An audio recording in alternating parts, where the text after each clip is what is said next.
Winds out of the east at 14. Pretty good breeze blowing here. 65%. And the temperature of 85 degrees. Miami won the toss, elected to defer the option to the second half. Florida then elected to receive. So they will go on offense to open the game. And we will see right away, I think, the main challenge or key of this game, how Florida's offensive line can handle the front seven of the Miami defense. Well, the all-time series, this is the 51st time they have played, dead even. Miami has faced Florida more than any other opponent. And look at that, 131 players suited up for this game who come from high schools in the state of Florida. Some of them played with each other. Many of them played against each other. There's great familiarity between these two teams. Todd Severs had a wonderful night with kickoffs last week in the win over Florida A&M. And Severs getting set to kick into a bit of a crosswind. And the deep men for Miami. Taylor Jacobs, the great speedster, and Keywan Ratliff, number 1. Early ball game special teams also a big key in a game like this. Both teams have explosive players that can make big plays in the kicking game. See how much effect this cross breeze will have. Here's Severs. We are underway. Not much, huh? Beauty. Touchback. And here comes Rex Grossman. Mentioned that he thought about leaving. Checked his options where he thought he might go in the NFL if drafted after his sophomore season. His decision was he would be a late first, mid second. Then he met Ron Zook. And as you said, Todd, Ron Zook recruited him and Taylor Jacobs. And he is an advocate now. Yep. Has really bought into everything Coach Zook has put in. And you wonder, is this offense different? This is pretty crazy to start out. Quick screen out to the left. A one hopper. It's incomplete. How about that formation, though? They had 4 wideouts clustered top of the screen. Time now for the Alamo starting lineups. And let's check the offensive line. Max Starks replaces Mike Pearson at left tackle. DeGore is a freshman at center. Graham, Vernell Brown, a true freshman, a redshirt rather. Taylor Jacobs, Perez, and the tight end, Aaron Walker. Out of the shotgun on second down and 10. Grossman pressure, pulls up, and it is incomplete. And a flag is going. Well, we're going to have a roughing the passer on the first throwing attempt by Rex Grossman. One of the little changes with the Ed Zonbrecker offense is to move the quarterback some, to not make him set up in the same spot every single pass play. Second play of the game, they're going to move the quarterback, move the pocket, and put Grossman outside. Roughing the passer on the defense. 15-yard penalty from the line of scrimmage. First down. The only problem with that is when you move your quarterback out, it allows linebackers to take a flying shot at your quarterback. Now this time Miami gets called for the penalty, but a lot of times he's going to get hit just because he's outside of the pocket like that. Automatic first down out at the 35-yard line. Lone setback and 3 wideouts. That's Ben Troop who goes in motion, the extra tight end. Draw play, Ernest Graham. Quick opener at left tackle behind Max Starks and Troop, and he picks up 3. Now let's check this Miami defense and the excellence up front. And they will rotate 8 defensive linemen in. Green, Joseph Walters, and Green, DJ Williams, Jonathan Vilma, and Howard Clark. And this very young secondary. It's Roll, Taylor, Sykes, and Marshall who got the start. Again, the challenge is for this offensive line to block the front 7 of Miami. Second down and 7. Play fake. Little pass out to Graham. And Ernest Graham picks up another Florida first down near the midfield line. Nice little play action fake. Fake it to Ernest Graham. Slip him out of the backfield. Watch Rex Grossman sell the fake, then they cross the backs, and nobody picks up Ernest Graham. You cross the backs against man-to-man defense. Nobody picked him up. And a nice little play for Florida. And again, you see the no huddle. You see the tempo. They're calling the plays at the line of scrimmage, making the Miami defense be simple and line up and show what they're doing. Those 2 losses last year were to Auburn and Tennessee. The Tennessee loss here. Here's the handoff to Graham. Tries to reverse directions and picks up 2.5 yards, but he does cross into Miami country Cornelius Green and Jamal Green with the tackle. One of the real challenges, if Miami is allowed to defend the run with only 6 guys around the line of scrimmage and they can play with 2 deep safeties, then Florida will have trouble. Florida has to make Miami come out of their basic defense and put an extra guy to stop the run. On second down, the quick screen, 2 tight ends out there to block for Carlos Perez, and Perez out of bounds at the 40-yard line. Interesting formation. He split Aaron Walker and Ben Troop. Well, and we've seen a variety of formations already in this first possession. There's a triple stack. You got 2 tight ends out there as lead blockers. It's just a little screen throw to Carlos Perez. And again, a young secondary on the Miami defense. Throw a lot at him early. Give him a lot of different things to look at in this opening possession. Nice job by Rex Grossman running the show out there. There's the stretch. First down.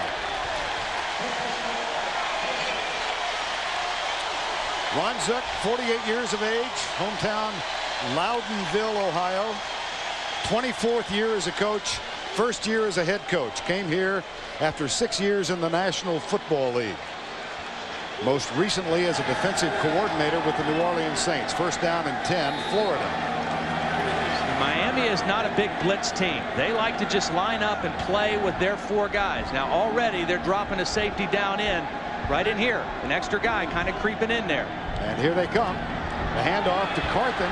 Slips a tackle, gets to the outside, and then Jamal Green completes the effort initiated by D.J. Williams. And Rand Carthen, interesting that last loss here in December a year ago to Tennessee. Rand Carthen thought he would play because Ernest Graham was injured, but he didn't see much action. Rand's dad, of course, Maurice, the offensive coordinator with the Detroit Lions. 2nd and 8, early going. Grossman has time. Comes right. Good defensive job by Antel Roll on Taylor Jacobs. Yeah, he read the curl the whole way, and he was right in between Rex Grossman and his intended receiver, Taylor Jacobs.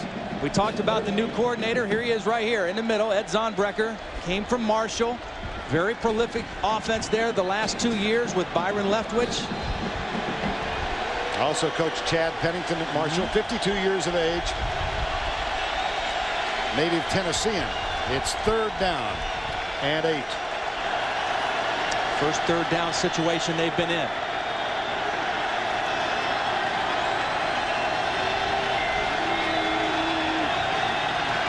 Four-man rush for Miami. Grossman steps up, goes down to his tight end. Right down the middle of Aaron Walker.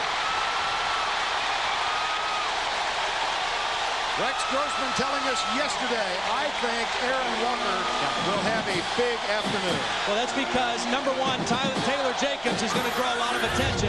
And Miami, here's Walker right here. He releases out, and then they just let him go. You see the linebacker split, and Grossman, after he stepped up and bought time, found his tight end in the middle. Miami wants to play 2 deep safeties and a lot of man-to-man coverage. That time, they turn the tight end loose. And again, the quick count, and Ernest Graham with a handoff. Gets inside the 14 to the 13-yard line. Now Graham with 182 yards in the opening game against UAB last week. You think an early key here is their success running? They have to establish some effectiveness running. They don't have to put up huge numbers running, but they've got to do enough to make Miami change what they like to do basically. Get them out of that standard 2 deep man under coverage. 3 wides to the left side. Walker is tight right. Here's the snap out of the shotgun. Grossman steps up, hit, flag. I think we're going to have a holding. This one may come back against Florida. We talked about this front of Miami, and you can't really even say front 4. You've got to say front 8 because they rotate at every position.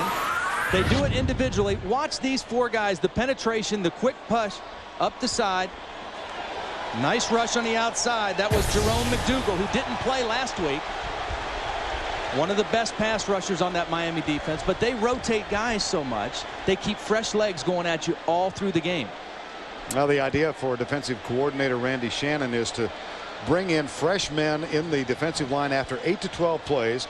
And by the time the game is over, he wants all 8 of his players, all of whom he considers starters, to play between 35 and 38 downs. This is Jonathan Vilma who is chatting it over with the referee.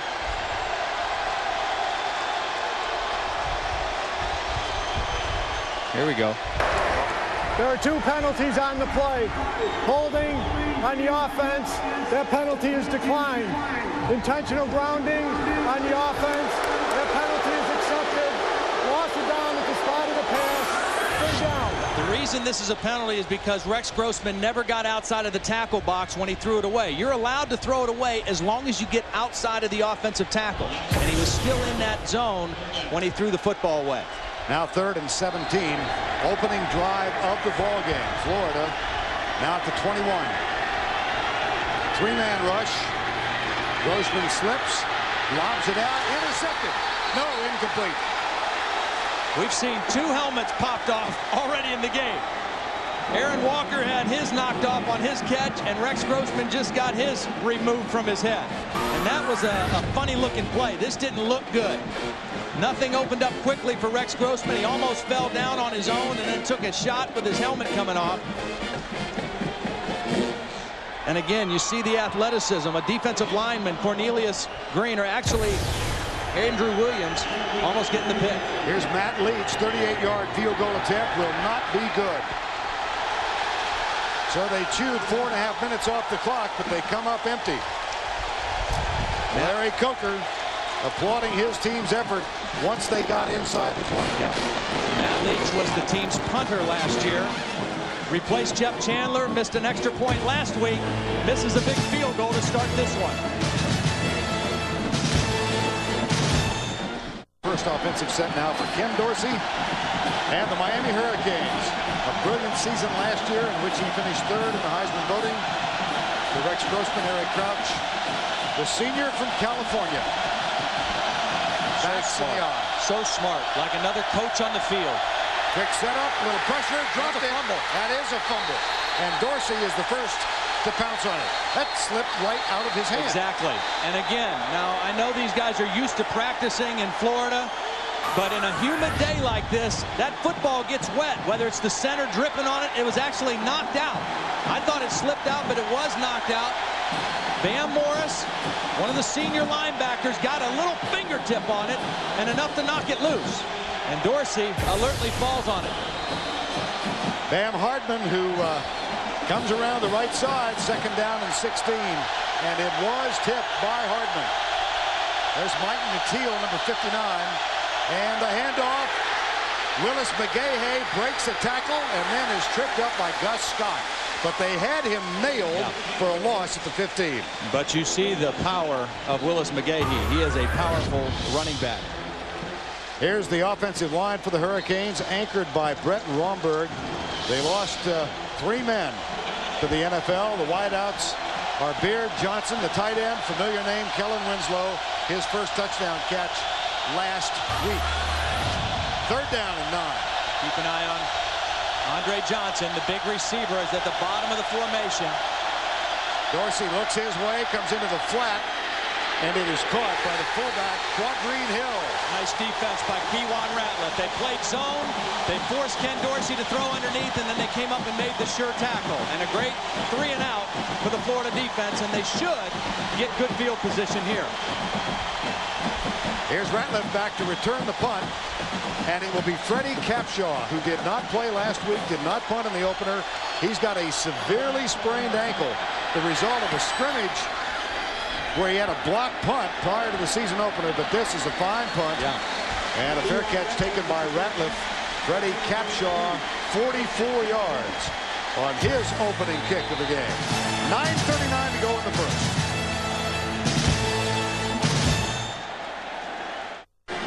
At the Swamp. Zip, zip. Coming up tomorrow on the NFL on CBS. Opening week of the season. Regional action for you. The Jets at Buffalo. And it will all begin with Jim and Boomer, Dion and Dan. The NFL Today tomorrow on CBS. Here's Grossman out of the gun. And Graham. Boy, if this is an early indication, it augurs well for Florida. This is an excellent run by Ernest Graham. Vision is such a key characteristic of an outstanding running back. Watch Ernest Graham right here see that it's not open where he was going and then cut back this way, all on his own. He did that with his eyes. He hesitated for a second, made the quick cut, and turned it into a nice run. That's a gain of 13 for the 5'9", 215-pounder. On first down, draw play. Graham again, comes right. Huge hole. Big gain. Yeah. This one's for 11. Yeah, and this is good for the Florida offensive line. Again, the challenge for them, make Miami defend the run honestly. That will help them protect Rex Grossman. If they only want to put 6 in the box, then by golly, you got to run at him and make them stop it. And 2 plays in a row, Ernest Graham has gashed the Miami defense. Now Willie Green makes his first appearance on the field, and Rand Carthen is there as well. They split on either side of Rex Grossman in the shotgun. Mike DeGore, the redshirt freshman, snaps it back. Little shovel pass inside to Carthen, but Jonathan Vilma had done his homework. Yes. I mean, he was blocked. I mean, there was a man right there blocking him, and Jonathan Vilma said, no, you're not going to get me out of this play. I mean, he just made an outstanding read, quickly read it, got off the block, and made the tackle. A real student of the game, loves knowing what everybody's doing, takes great pride in his preparation, gets really upset with himself when he makes a mistake on the practice field. Of course, the rest of his defensive teammates like to let him have it when he does as well. Stepped in for Dan Morgan a year ago and had a terrific year, culminating in the Rose Bowl championship.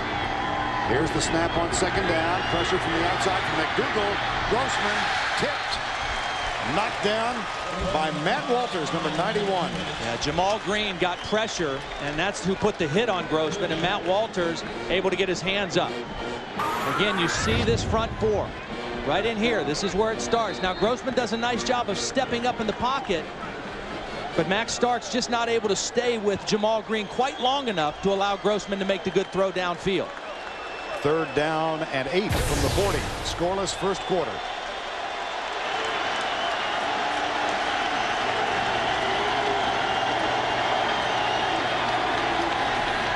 Grossman pressured again. Incomplete and almost picked off. Carlos Perez, the intended receiver, couldn't hang on. And Jerome McDougal with the pressure and the hit on Rex Grossman. And already we've seen Rex Grossman hit 3 or 4 times. Pretty good throw under pressure. I mean, you can't throw it much better than that when you're getting hit like this. Jerome McDougal right into the body of Rex Grossman. Here's Jason Hunter, had a tough debut last week. He shanked a couple. This one is a good one. Probably should have shanked this one. Yep. At least pooch it. Yeah. Jason Hunter sails it out of the end zone. It will come out to the 20. Coming up later, an all-women's American women's final. Serena Williams against her sister Venus Williams.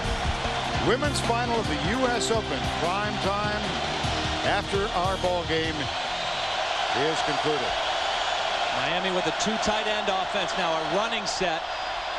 Dorsey fakes the reverse. This one went for a touchdown last week against Florida A&M when he handed it off to Roscoe Parrish. This time the give goes to McGahee. The Florida Gator defensive line. Arpez roll started. Clint Mitchell is in there now. The linebackers Hardman, Matt Ferrier, Mike Mateel, and in the secondary, Ratliff Johnson, Gus Scott, and Robert Cromartie. New defensive coordinator John Thompson came from Arkansas. You'll see a lot of movement around, different looks by this Florida defense, trying to confuse Ken Dorsey. Draw play, got him behind the line. Clint Mitchell. Interesting story. Missed all but 2 games a year ago because of 2 separate suspensions. Sat out last week to continue it. Has a hard time staying on the field, but when he's on the field, he has a great motor. I mean, he just goes hard. He doesn't always know exactly where he's supposed to go, but he goes hard whatever he's doing. Loss of 2, 3rd and 8.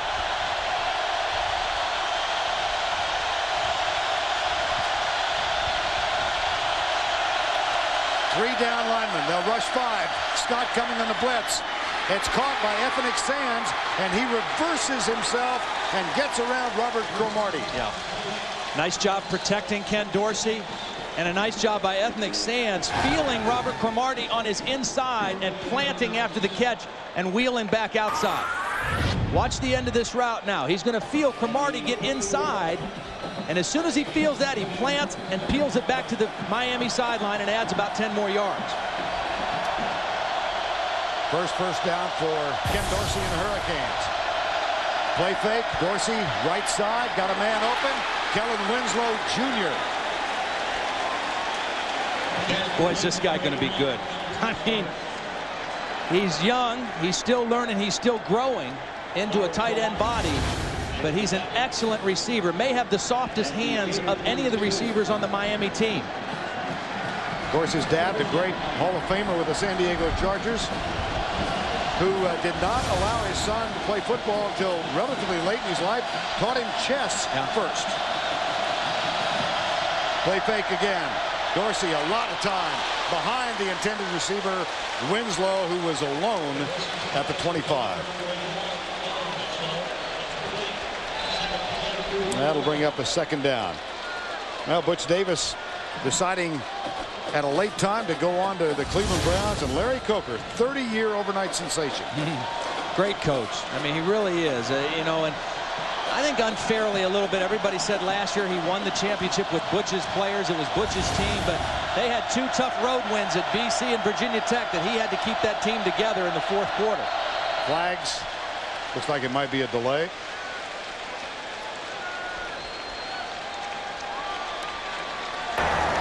Prior to the snap, false start, offense, 5-yard penalty, remains second down. Yeah, Howard Schnellenberger, the coach from 79 to 83. They won a title in 81. Jimmy Johnson led them to a title in 1987. Dennis Erickson in both 89 and 91.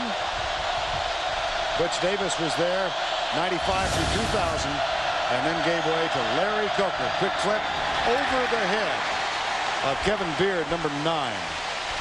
And that brings up a 3rd and 15. I talked about John Thompson's defense and all the movement. I really liked the way that Philip Fulmer described a John Thompson defense. He said it's like a bucket full of minnows, which means, translated, frenetic, unpredictable movement. There's John Thompson right there calling the signals.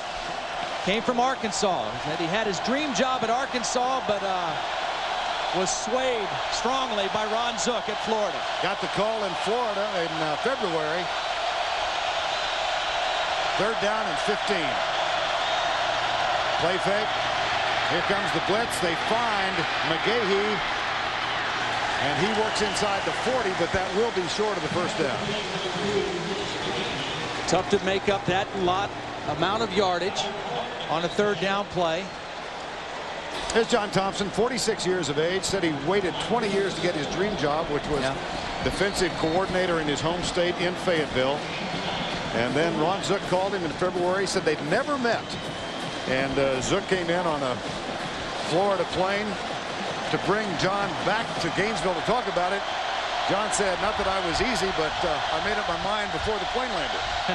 53-yard field goal, Sievers. That's got plenty of leg. It's good!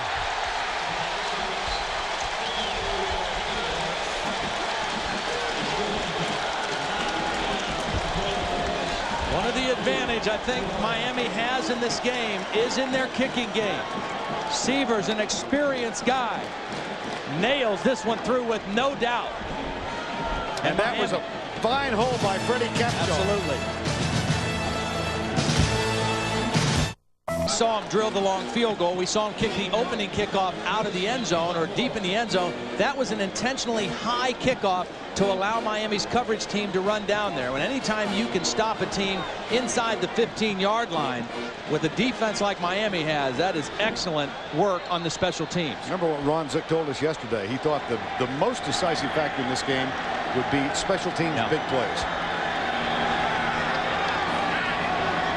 On 1st and 10, Grossman, draw play. Graham got a little room. There's a stiff arm. Out of bounds at the 18, a gain of 7.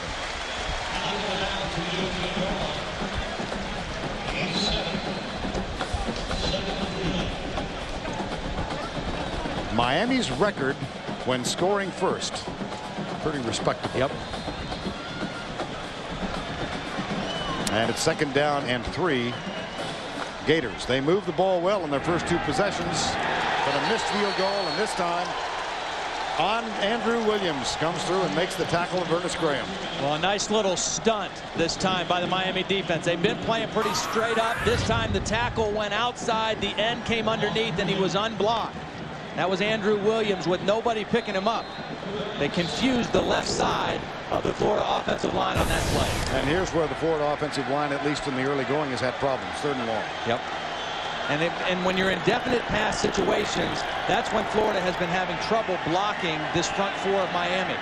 They're better off when they keep him guessing whether it's run or pass. 3rd and 6. Low snap. Grossman gathers it in. Comes right side. Has a man. Got it. What a catch. Ben Troop, the tight end, number 84. Well, what a throw, because DJ Williams had excellent coverage on Ben Troop. I mean, there wasn't much room to put this in. Here's Troop. Watch him run the corner route against excellent coverage. And Grossman, you just can't throw it any better than he did right there. Big 3rd down conversion for the Gators. That's a gain of 17, a 1st down at the 32-yard line. O.J. Small goes wide to the left side. See, Florida bringing 2 tight ends in. This is a run set for them. Miami still with their 2 deep safeties. Troop steps back. Jacob steps up, and Troop goes in motion. Play fake. Grossman. Pressure. A lot of pressure. And it is caught. No, out of bounds. Aaron Walker. But he came down near the Florida bench. Well, Sean Taylor, the free safety, made a beeline for the football, and I think his collision with Aaron Walker caused Walker not to be able to bring this in before he got out of bounds. I mean, Rex Grossman's running for his life, and Sean Taylor gets a little bit of the body and the hand on the football, and then Walker just not able to snag it before it went out of bounds. Well, the crowd reacting to the replay looked like his foot might have come down in bounds. Only need 1 in college. 2nd down and 10, handoff. And that's Ernest Graham again out to the 38-yard line. The crowd got a little angry when they saw that replay. Let's take another look at it. Grossman unloading it to the sideline. Walker goes up. He's bobbling it right there. Looks like he had it. With that left foot in, looks like he had it. Nonetheless, 3rd down and short now for the Gators. The need is 4. Here's Grossman. Gets his protection, but it's a little behind Aaron Walker. It'll be 4th down. It's one Rex wishes he had back, because he had a nice thing set up there. Walker crossing the field. He had an opening, would have easily had the 1st down if they were able to make that connection. And for the day, Grossman now 5 of 11 for 63 yards. Had that string of 9 consecutive games a year ago with 300 or more. This is where I think Florida has to be sound in their punt protection. This is a good one from Jason Hunter. Ethnic stands, gathers it at the 13. Breaks a tackle, and a flag comes down at the 27 as Sands goes down. We talk so much about special teams. Miami, I think, has always been pretty good on special teams, and when they went into the Big East, Virginia Tech so good on special teams, it raised the bar. Block in the back. On the return, penalty is 10 yards from the spot of the foul. 1st down. Steve Spurrier, when he was at Florida, for all his proficiency on offense, didn't put as much emphasis on special teams maybe as some other head coaches do. Ron Zook, a former special teams coach, it's a very important part of the game and the full preparation from his standpoint. Ron Zook was here as the defensive coordinator in 1991. He was demoted by Steve Spurrier to the special teams position. And Jeremy Foley, the athletic director, says his demeanor, the way he handled the demotion, had a lot to do with why he is the head coach here now. Ultimately was promoted back to the spot. Timeout, Miami. 3 minutes and 14 seconds remaining first quarter. head coach. For more on that, let's go down to Jill Eric. That's right, Vern, athletic director. He is not losing any sleep over hiring Ron Zook. He says the proof is in the pudding. The past 8 months have just reconfirmed his belief in him, his passion for the University of Florida, the way he recruits this whole state back in the spring, and also just the way that he's kept the recruits, the players on this team believing in him and his hard work ethic. He says it showed them why they picked Ron Zook. All right, Jill, athletic director Jeremy Foley, who first talked with Bob Stoops and Mike Shanahan before contacting Ron Zook. Here's McGahee. Oh, once he gets into the secondary, it's frightening if you're the defender. He's got great speed. Well, Andre Johnson is the track star on the Miami team, the fastest on the team. But not too far behind him is McGahee. McGahee is bigger, too, at 225 pounds. He has great speed, and he was one shoestring tackle away from taking that one down the field. McGahee filling the spot that Clinton Portis had a year ago, now in Denver. And Frank Gore had a great season, but went out with an ACL in the spring. Here's Dorsey going to the right. Bam Hardman covering Roscoe Parrish. That's a mismatch. You know, yesterday, John Thompson told us, I think that we can trick Ken Dorsey some with our coverages. And I kind of sat back in my chair. I didn't say anything, but I'm thinking, this guy is tough to trick. He is the smartest guy out there. But they tricked him that time. They got him to call an audible. He thought he was going to get one coverage, and he didn't get what he wanted. John Thompson, very unorthodox in some of the things he does. That time, he won the chess match with Ken Dorsey. Second down and 10. Handoff, McGahee breaks the tackle, surges out across the 40 and is down at the 41. That's a gain of 13 and another Miami first down. Dennis Dodd is on the scene in Gainesville, bringing you his unique insight into the Miami-Florida battle and other key weekend games at CBSSportsline.com or on America Online. Enter keyword CBS Sportsline. Ran into Dennis coming up the elevator. He had a big suitcase with him. He was sleeping here in the stadium tonight or what? First and 10. Handoff. And a gain of a couple to the 45. That was Quadrine Hill, number 23, out of Sunrise, Florida. You know, we talked about the losses on the offensive line that Miami suffered last year with their 2 tackles. Bryant McKinney, the 7th guy picked in the draft by the Vikings. Joaquin Gonzalez was a 7th round pick of the Browns, made that roster. New guys up front on the outside, but Larry Coker thinks this team might be a better run blocking offensive line. They're more physical than those 2 guys they had last year. As good as they were, these guys are a little bit better in the running game. Out of the eye on second down. McGahee, the deep back. Now they power the formation to the right side. It's Quadrine Hill, the fullback. Nice open field tackle at the 50-yard line by Kewan Ratliff. Quadrine Hill was not supposed to be the starting fullback. They had a guy named Kyle Cobia was going to be the starting fullback. He got hurt. Hill is more built like a tailback at 6'2", 210 pounds. But what he does give you is he's very good coming out of the backfield, as we saw right there, catching the football. A little undersized as a blocking fullback, but a pretty good runner and catcher as well. There's a test for the run blocking prowess of the Miami offensive line. It's 3rd and 2 at the 50. You better not forget about Andre Johnson at the bottom. Winston, the tight end. Here's McGahee. Looks like he's got it. At the 48-yard line.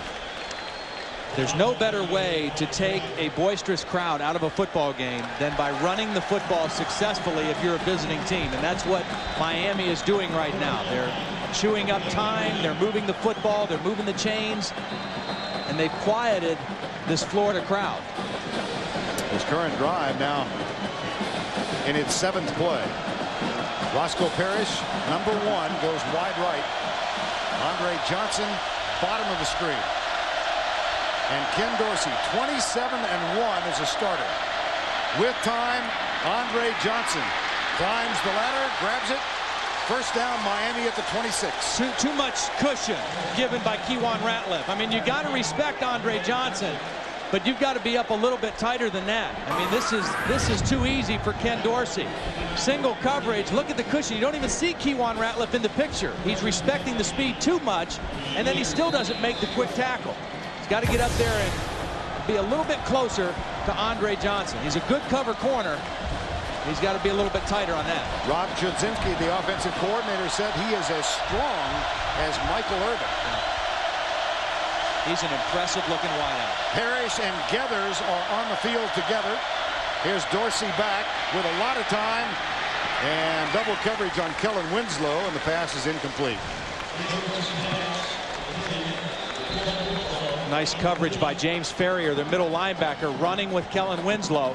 Nowhere for Ken Dorsey to go with the football. We've reached the end of one with our score 3-0.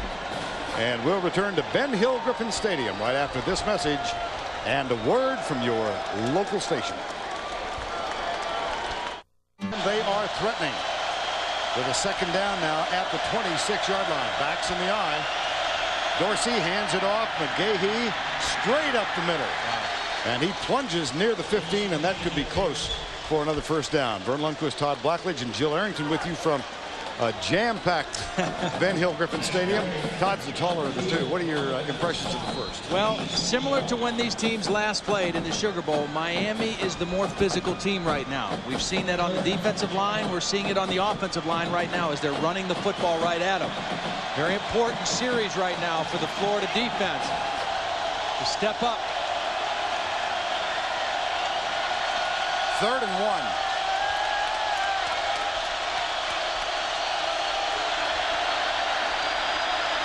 They'll throw it. Right side, caught by Johnson, 1st and goal. There is a flag down on the opposite side of the formation. I think what the Miami thinking there is this is 2-down territory. If they don't make this, delay a game on Miami. So negate the easy conversion. You see, the other thing that's happening, because they're running so successfully, it's really put the Florida defense on their heels a little bit in terms of rushing Ken Dorsey. The Florida defense is not bothering Ken Dorsey nearly as much as the Miami defense is bothering Rex Grossman. That is the 4th penalty on the Hurricanes. 3rd and 6. Johnson goes wide left. Sands and Parrish come to the right side. 3-man front for the Gators. They bring 4. Dorsey got a man, incomplete in the end zone for Ethnic Sands.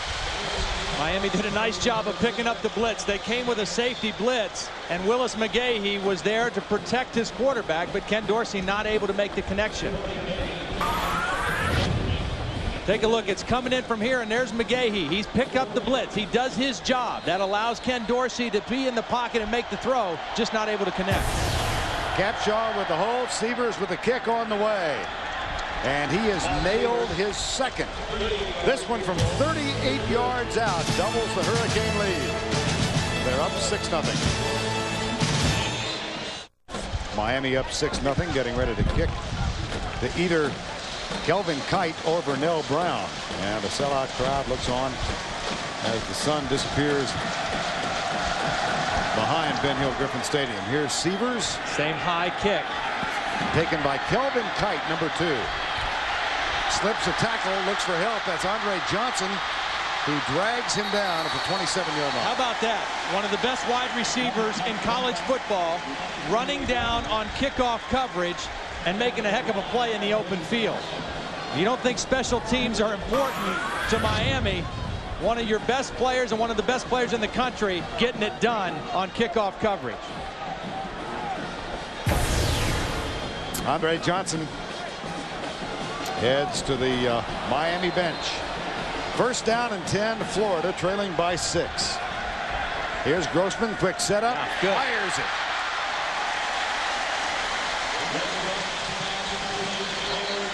Taylor Jacobs, his first catch of the game. He set a career Florida record with 246 last week. And time now for the Aflac trivia question.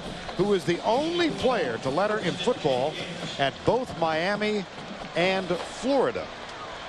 I'm a little disappointed we don't have our duck here in the booth. Where is the duck?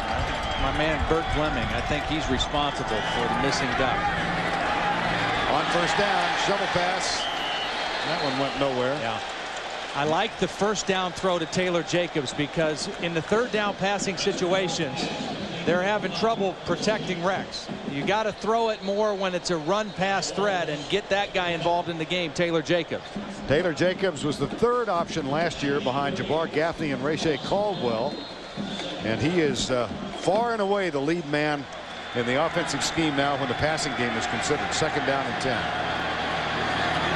There's a stunt defensively. Grossman has time. Down the middle, intercepted. Picked off by Antrell Roll. And Antrell Roll is on one. There's a flag down.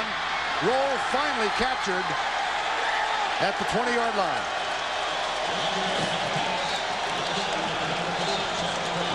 Well, so far, I think this young secondary of Miami has been up for the challenge. Roll is a sophomore from South Dade High School, and he has excellent coverage on O.J. Small. And he just steps right in front of Small and catches it with his hands. Rex Grossman acting like this one is coming back, and the Gators are still going to have the ball. I don't know what the penalty was. Now you see the pressure again from Jerome McDougal. Boy, Rex knew right away that thing was picked, too. He popped back off the ground as quick as he could. Pass interference on the defense. Ball be placed at the spot of the fall. First down. What a break for the Florida Gators. And it's certainly, I can't imagine it was Antrell Roll. No, I don't think it was on Roll. I mean, he was in good position, made a good play. It had to be away from that where the penalty occurred. And Ron Zook, boy, he knows they dodged one right there. That's Mark Stoops, the defensive secondary coach, younger brother of Bob Stoops, of course, the head coach at Oklahoma. I talked to him down there on Wednesday. He said, you know, 3 weeks ago, I was really worried about this secondary, but I feel pretty good about our guys right now. Now Miami has to use a timeout. CBS Sports coverage of the Home Depot SEC on CBS continues after this word from your local station. 43 to go second quarter. During the timeout, we searched through our various replay systems and could not find anything that resembled pass interference. The only thing that we saw was Roll did grab the jersey briefly of O.J. Small, but not enough to be a pass interference call. 1st down and 10. Here's Grossman, not on the mark. Had a chance again, same thing. 1st down, throw the quick slant, try to get your best receiver to break a sweat and get involved. And see, with the way Miami plays defense, they've got those 2 deep safeties, and in essence, they can double cover one receiver all the time. They can roll over the top on Taylor Jacobs. You see the safeties right here. He's ready to double cover on Taylor Jacobs on this play right now. 2nd down and 10. DeGore snaps it back. They hand it off to Graham. Slips as he makes his cut. Tackled at the 45-yard line. Stop is made by Andrew Williams, number 99. And this brings up a 3rd down. Well, the numbers for Rex Grossman, 7 of 14, 75 yards. And off the mark just a couple of times. Off the mark and under pressure. You know, I mean, he hasn't been able to be in rhythm. And both of these quarterbacks, Rex Grossman and Ken Dorsey, are rhythm quarterbacks. They want to get that snap, set their feet, and throw the ball with no bodies around them, no hot breath blowing on them. Right now, Miami's getting to him a little bit. Stunts again. Here comes the pressure. Grossman is hit as he lets it go. And again, number 95, Jerome McDougal. I mean, and see, this takes a toll on a quarterback. I mean, even though Grossman keeps getting up, McDougal just right around Jonathan Colon, the youngster out of Miami. He's starting at right tackle. He's a sophomore out of Miami, and McDougal just kind of toyed with him on that one, ran right around him. 4th down. Jason Hunter on the punt. High, fairly short. And gets a Florida bounce inside the 15-yard line. A 33-yard punt effective. 11:44 to go, 1st half. 6-0 Miami. 1st half, Miami up 6-0. Their 23-game undefeated string on the line. First visit here since 1986. First regular season meeting between these two teams since 1987. 1st down and 10. We have confirmed with the sideline that the biggest play of the game was a pass interference call on Antrell Roll, who made the interception. We'll bring that back in just a second. 1st down and 10. Backs in the eye. McGahee out to the 17-yard line. Andrell Roll intercepted Rex Grossman, returned to 32 yards, and here's the call. And I've watched this several times, and I don't see interference. Now, all you're going to see is a slight grab of the jersey right there, all right, with the left hand.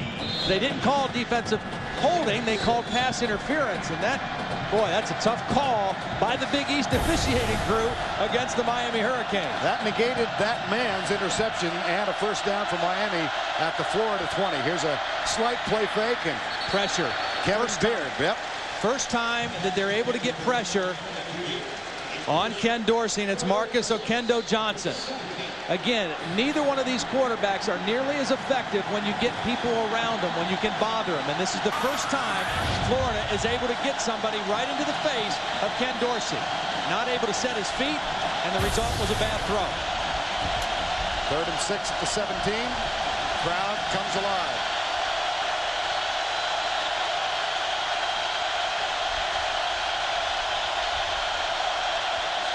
Pressure from the outside. Dorsey steps up, pulls back, finds a receiver open, Andre Johnson, but it's incomplete.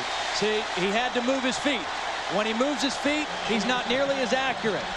It was interesting talking to Ron Zook yesterday. He said, you know, when we played when I was at New Orleans and we played the St. Louis Rams, nobody was better in the NFL than Kurt Warner. But when he had to move his feet and when we could bother him, he wasn't nearly as good. Same thing true for Ken Dorsey.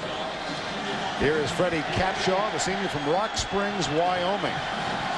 On to punt. Kewan Ratliff awaits it. Fair catch called, and the ball taken at the 46-yard line. 37-yard punt. Nothing on the return. And by far the biggest play of the game thus far, a negated pass interception. On a 10 at their own 47-yard line. Before this full house at the Swamp, so named after these two teams last played here, named by Steve Spurrier. First down and 10. Big series for Florida. They've got good field position. They've got to do something here with the football. Quick setup, little fade pattern. Taylor Jacobs out of the tackle, then Jennings makes the stop inside the 40. Maurice Sykes was trying to help him. Really nice call by Ed Zonbrecker. They've tried to run slant. This time they fake in and go out, and Jennings was frozen with the pump fake. Excellent call by Ed Zonbrecker in that timeout. Run the slant, now fake the slant, and get outside on the fade, and they get a first down. And the first down comes at the 38-yard line. Grossman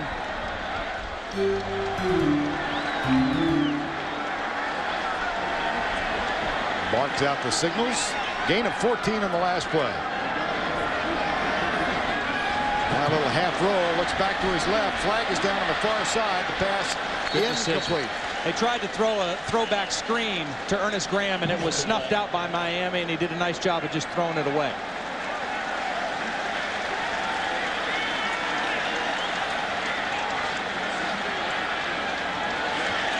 That would cost Miami 5. What penalties have hurt Miami here in this first half? 6 penalties, 52 yards. And a couple of them at very critical times that have kept drives Offsides going. on the defense, 5-yard penalty, repeat first down. And that expands the options now for Ed Zonbrecker, 1st and 5. Miami is not a tricky defense. They line up in press coverage with their corners right up in the face of the receivers every play with 2 safeties deep, and they play all their coverages out of this one look, a press look. Sometimes they play man, sometimes they play zone, but they always start looking like this on the receiver. On 1st and 5, the handoff. Rand Carthen with a stiff arm comes left to the 25. 1st and 10, Florida. Nice run by Carthen, and they actually used Ernest Graham as a little bit of a decoy on that play. Graham faked the other way. They crossed the backs, and Carthon slipped out the other side. Watch now, Graham's going to fake. Carthon, they cross the backs up, and Rand Carthen with a nice stiff arm on DJ Williams gets the first down. 1st and 10 at the 25. Florida trails by 6. Ben Troop is the man in motion, and somebody moved in that offensive line. Aaron Walker, the tight end, the other tight end. was in a down position and started early. Prior to the snap, false start, offense, 5-yard penalty, remains first down. Well, momentum killer. You know, you got things going. You've made a couple first downs. You got the Miami defense on their heels a little bit. Now you get behind the chains here on 1st and 15. Just inside the 30-yard line.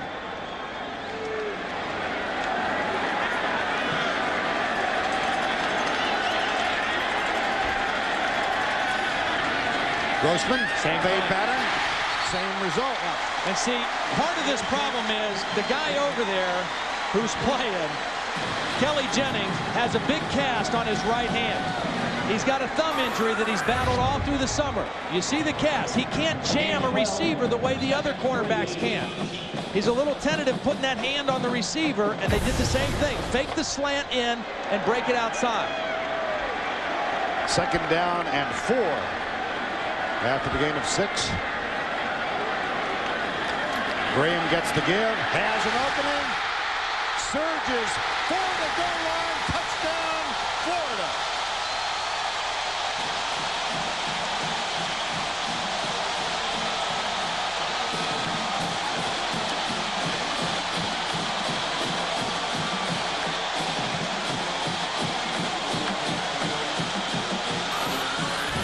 Excellent blocking up front. It's a trap. Shannon Snell with the trap block, number 75.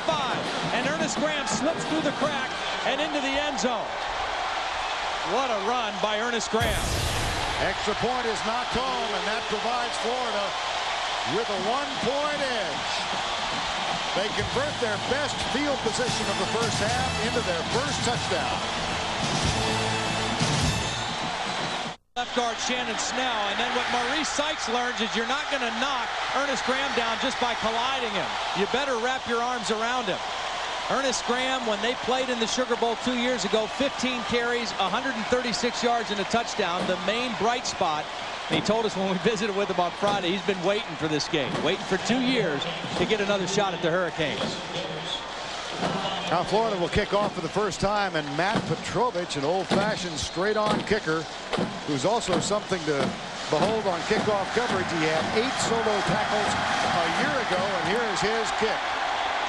This will be taken by Geathers, and Jason Geathers out to the 21-yard line.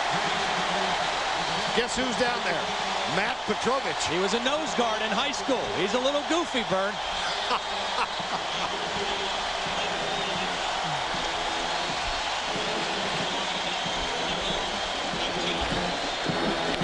Well, time now to answer the trivia question. The only player to letter in football at both Miami and Florida.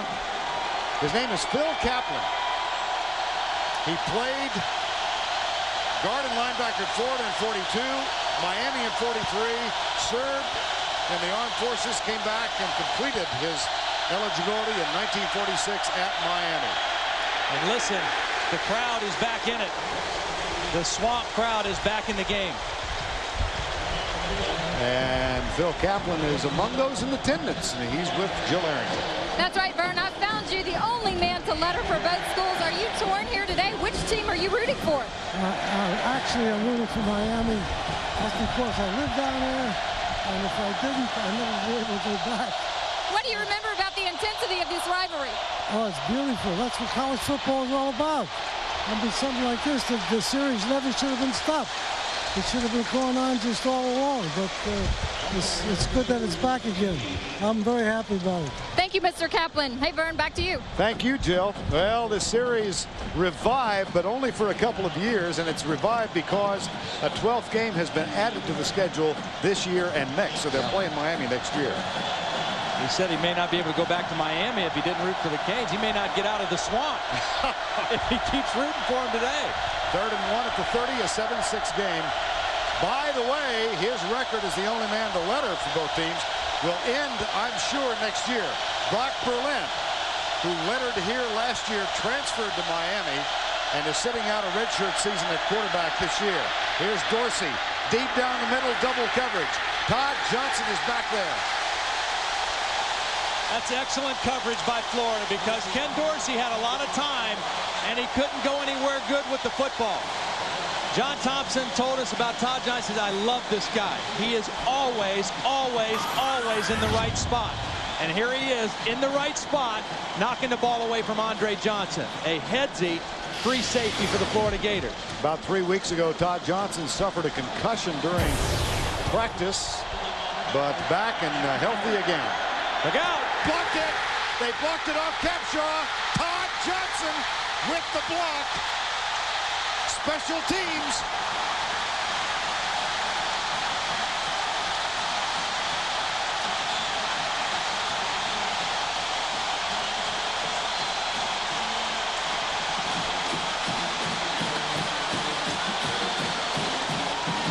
Zook was demoted as the defensive coordinator and made the special teams coach. They became one of the best special teams in the country. Todd Johnson just made the play on defense right up on the inside. They forced the personal protector, DJ Williams, to block somebody else. Nobody, I mean, Gus Scott wasn't blocked either. He was there for the recovery. This is excellent execution by Florida, the block and the recovery, and the Gators knocking on the door again. In 1994 and 95, while Ron Zook was the special teams coach, the Gators blocked a total of 12 kicks. Now, first down, just outside the 10. And the play clock, boy, my goodness. Delay of game, offense, 5-yard penalty. That shouldn't happen when you're coming off the sideline. This is a team that wants to play with a fast tempo all the time, and boy, you just can't let that happen. Now, you got to remember, too, this is still a relatively new system for Rex Grossman and all these offensive football players. New terminology. They've had a full spring with it and a full summer camp, but they're still growing into it. And that time, they got a little caught up in the communication. Florida 67% in the end zone once inside the red zone last year. Here's Carthen, dragged down behind the line by Andrew Williams. Great penetration. Again, this front 8. And I say that because they rotate so many guys. You see big number 75 there, Vince Wilfork. He's not even a starter, but he may be one of the best defensive linemen in the country at 6'2", 350 pounds. A powerful athlete.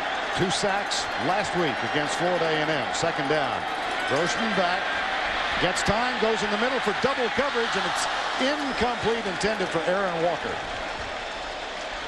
Well, Rex Grossman has felt the breeze of the Hurricanes today. And that last play, he didn't set his feet. And he's been knocked around. Helmet taken out, banged around, hit after the play, passes knocked down. And that takes its toll. I mean, it forces a quarterback to hurry throws and to not set his feet. And that's exactly what he did on that throw. 3rd and 15. 3rd and 16. What a stand so far by the Miami defense in the sudden change situation. Again, a straight 4-man rush. Grossman. And the coverage was excellent by Antrell Roll. Excellent coverage. I mean, Rex Grossman had plenty of time. He set his feet, just nowhere to go with the football. And again, I'd have to say this young, inexperienced secondary of Miami is holding up very well. And that'll bring Matt Leach on for the field goal. The block kick gives him the first down at the 11-yard line, then the delay of game. And the draining of the emotion in this stadium was palpable when the delay was called from 34 yards out. Give credit to that Miami defense.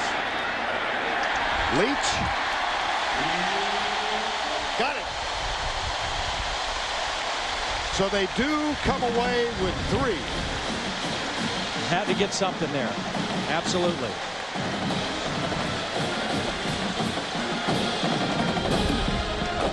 In 6 Florida this Thursday on CBS. Every 30 seconds someone disappears. You read the stories of families torn apart. Now meet the team who can find the missing and bring them home.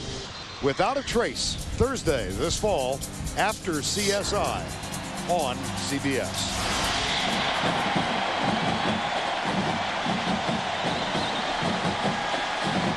Well, 7.5 minutes to halftime, and coming up at halftime, Tim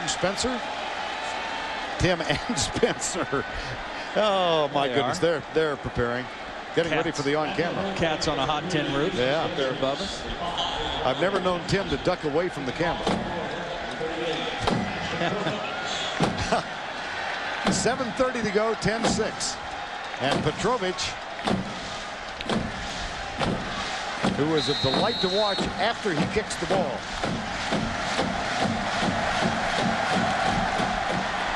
Nice kick. Touchback. Now, the series started in 1938, was discontinued in 1987. Perhaps the most famous game, this SEC moment presented by Sonic, November 27, 1971. It became known as the Florida Flop. John Reeves was the quarterback. He was for Miami in quest of a national passing record. They wanted to get the ball back one more time to give him a chance to hit Carlos Alvarez. So the Florida players under Doug Dickey fell down, allowing Chuck Foreman to score to get the ball back. And Chuck Foreman is still angry about it. Yeah, that's, boy, you don't do that. The Florida Flop. Here's Dorsey. Kellen Winslow. Gus Scott makes the tackle at the 29-yard line. Now, Reeves, after they got the ball back, he did throw a pass to Alvarez for 15 yards, and so he did hold, Miami fans will argue forever, a tainted record. Well, what I didn't know, which I heard about this morning, was that there was a punt return for a touchdown in the possession previous, or, you know, they may have been able to get it without going to such ridiculous measures, but that's the stuff that rivalries thrive on, right? Handoff, McGahee comes right, gets a good block from Eric Winston, the big tight end, the true freshman out of Midland, Texas. That's a gain of 15 yards. And you see, Ken Dorsey is not going to get rattled. I mean, he's been in enough big games. He's only lost one game as a starter. He's got great poise and maturity.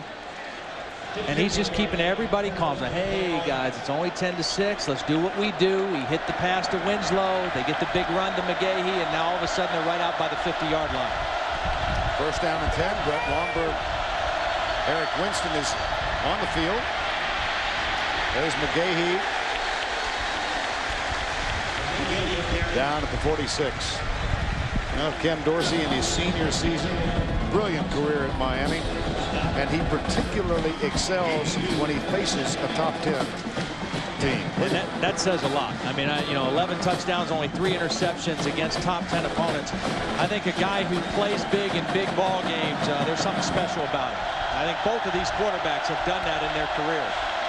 Second down and 8. Gathers. Roscoe Parrish is wide to the left. Here's Dorsey looking deep, fires it out for Ethnic Sands, incomplete. Corey Bailey, number 7, was over on Ethnic Sands, number 7. Both defenses are playing well here in the first half. I mean, they're covering the receivers down the field. They're getting to the quarterback a little bit. They're giving up some plays in the running game, but when it counts, they've been able to come up with big plays. And here's another big one, 3rd and 8 against John Thompson's defense. 5:40 to go, first half. Andre Johnson up top against Kewan Ratliff. Man-to-man coverage. Kewan's way inside. Comes the corner blitz. They fire it out to Winslow.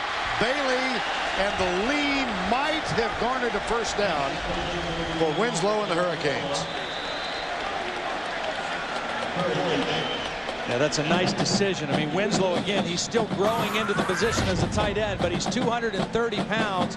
Reported to camp about 240. He lost a little weight, but watch him drag the defender enough to get close to that first down.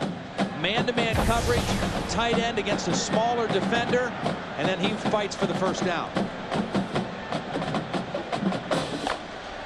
And got it.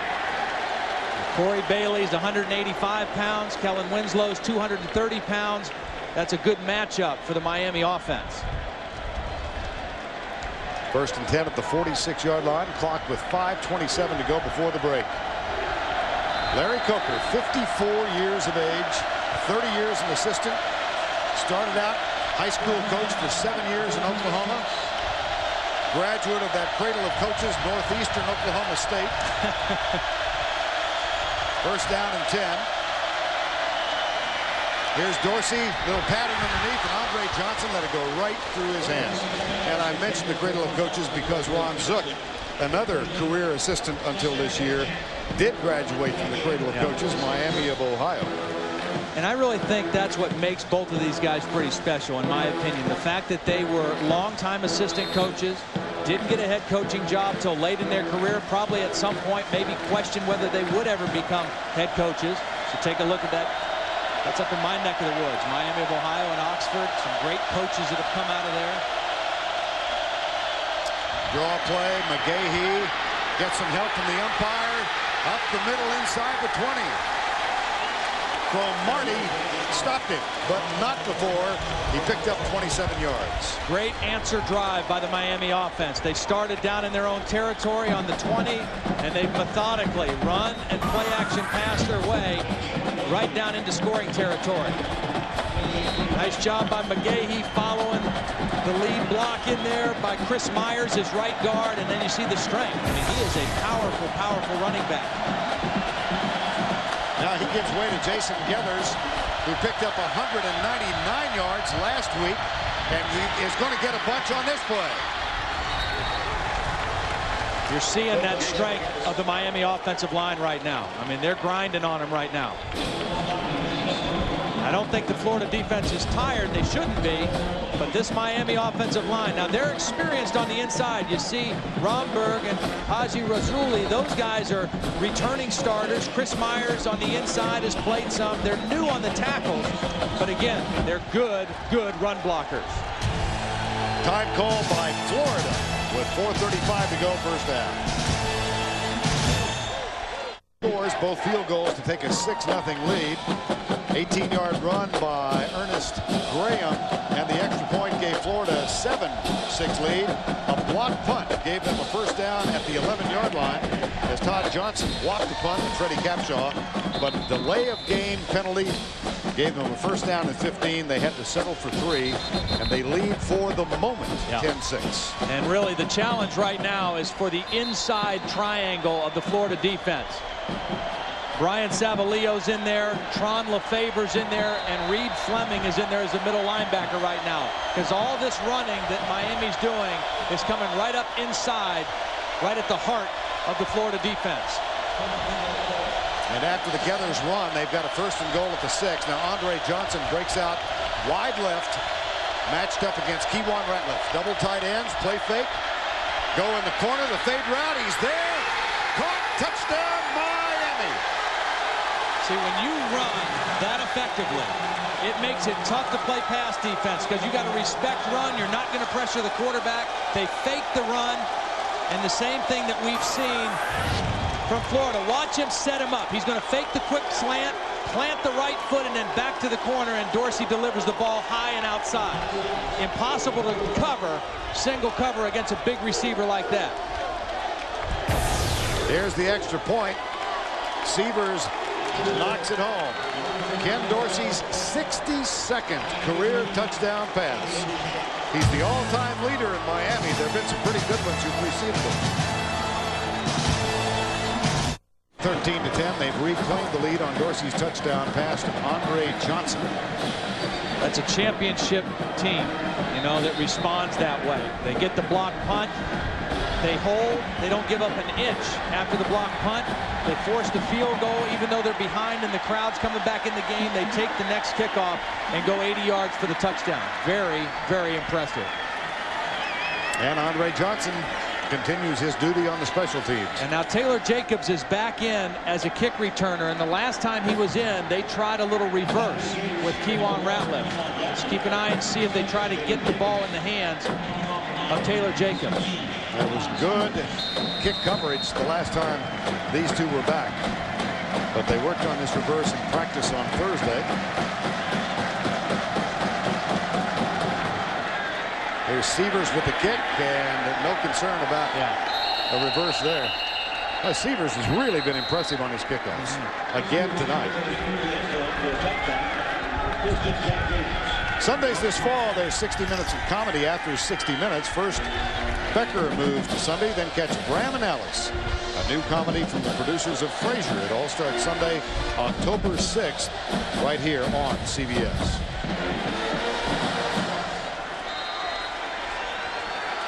First down and 10 from the 20.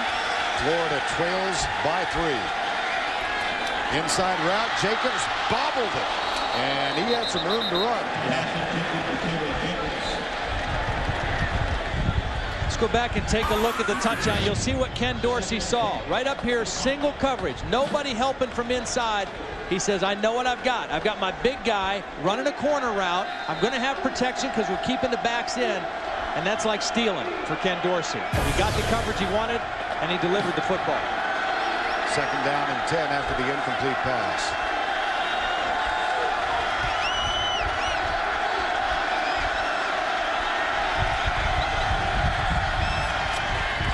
Little pitch. Graham. Jonathan Vilma is right there to stop that one. Well, what a Saturday this has been on CBS. Those terrific matches in the men's semis this afternoon, and coming up later tonight, the women's final of the U.S. Open. Serena Williams, Venus Williams again. 3rd and 9 at the 21. Big play right now because Miami's starting to seize the momentum a little bit in this football game after that touchdown. Miami brings 3. Grossman. Short. Perez, but he's caught at the 25. It'll be 4th down. Good defense again.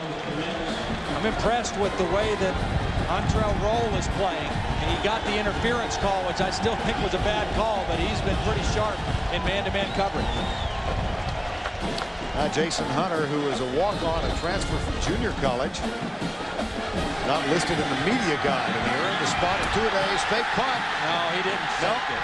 He just thought he was going to get it blocked. That was not a fake punt. I think he just thought if he kicked it, it was going to get blocked, and he got confused. Again, you've got new punters, a new punter, and a new kicker for Florida. We saw a block punt by Florida. And I don't think this was a fake. He just thought it was going to get blocked, and it might have had he kicked it. He pulled it down and then tried to do something with it. Watch Jason Hunter. He's a little flustered right there. He just got flustered. He bobbled the snap to start with, and everything went south from there. And now there is a penalty, personal foul against Florida. Yeah, well, this is gut check time now for Ron Zook's team. They had an ugly offensive series right there. They don't execute the punt.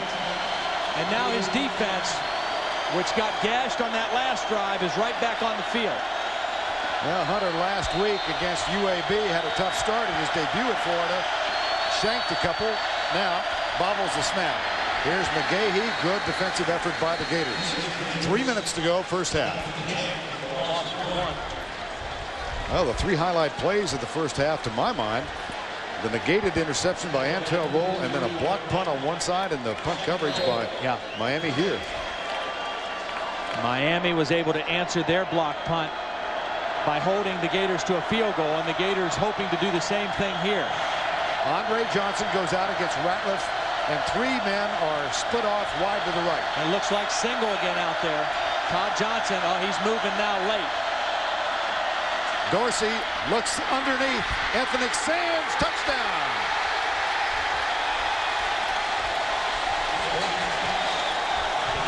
'63 career touchdowns for Ken Dorsey.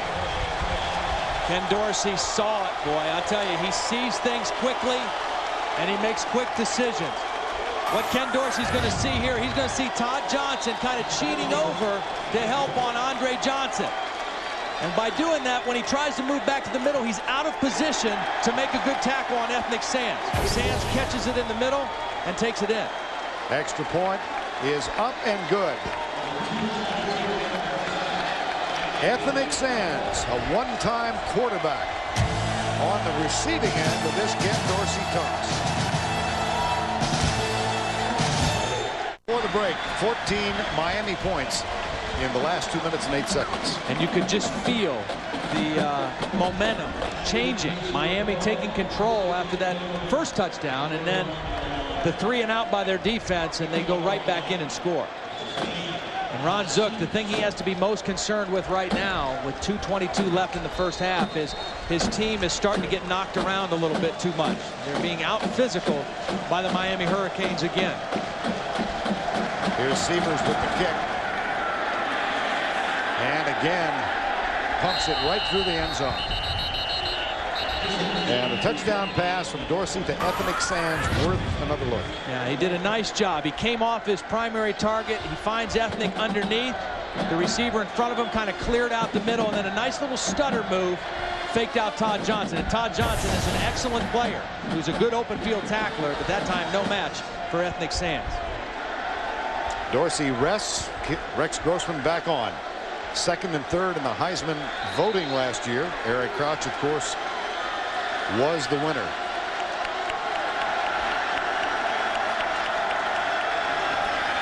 Stunts. Grossman across the middle for Perez. Incomplete, and Rex Grossman got hammered by McDougal. And down again. I mean, it didn't interfere with the throw, but it takes its toll. And what it does is it makes him maybe short arm the next one. He stands in there. He's backing up a little bit as he throws because he knows he's going to get hit. And right now, Rex Grossman has missed 5 of his last 6 passes. And the Miami defense is cranking it up a little bit. 2nd down and 10. Draw play, Graham. That's going to set up a 3rd and 8. As we hit the 2-minute mark of the first half. Miami is smelling blood a little bit right here, because if they can get another stop on this 3rd down, they're going to go after the punter Jason Hunter again, and even if they don't get it, they'll get good field position again here with the wind behind them. So this is a big 3rd down play right now for Rex Grossman. Miami has 1 timeout left. I think Florida should take a timeout. They look really confused right now on this play. 3 seconds on the play clock. They get the snap. 3-man rush. Grossman. That one should have been picked off. And he's hit again. A 3-man rush going against 5 linemen, and Rex Grossman is on his backside again. And that's not supposed to happen. When you're blocking 5 on 3, your quarterback's not supposed to get knocked to the ground. But there he goes again. And now the clock is stopped, and Miami's going to get the football back in good position. Jason Hunter back to attempt the punt. Bobbled the last snap. This one's a little high, but the return is on all the way. Not a particularly effective punt, but it will bounce. And it is picked up by Sean Taylor. Well, not a real smart play by Sean Taylor to go in there and get around that football, but nonetheless, he's able to handle it cleanly, and Miami will get the football. Miami's taking control of the line of scrimmage, Vern. I mean, on both sides. Their offensive line is taking control, and the defensive line has taken control. And right now, Ron Zook needs to find a way to stop the bleeding and get his team into the locker room.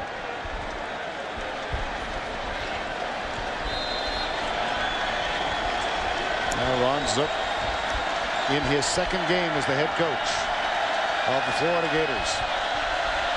When he got into coaching, made a list of top 10 goals in his life, and head coach of Florida was on that list.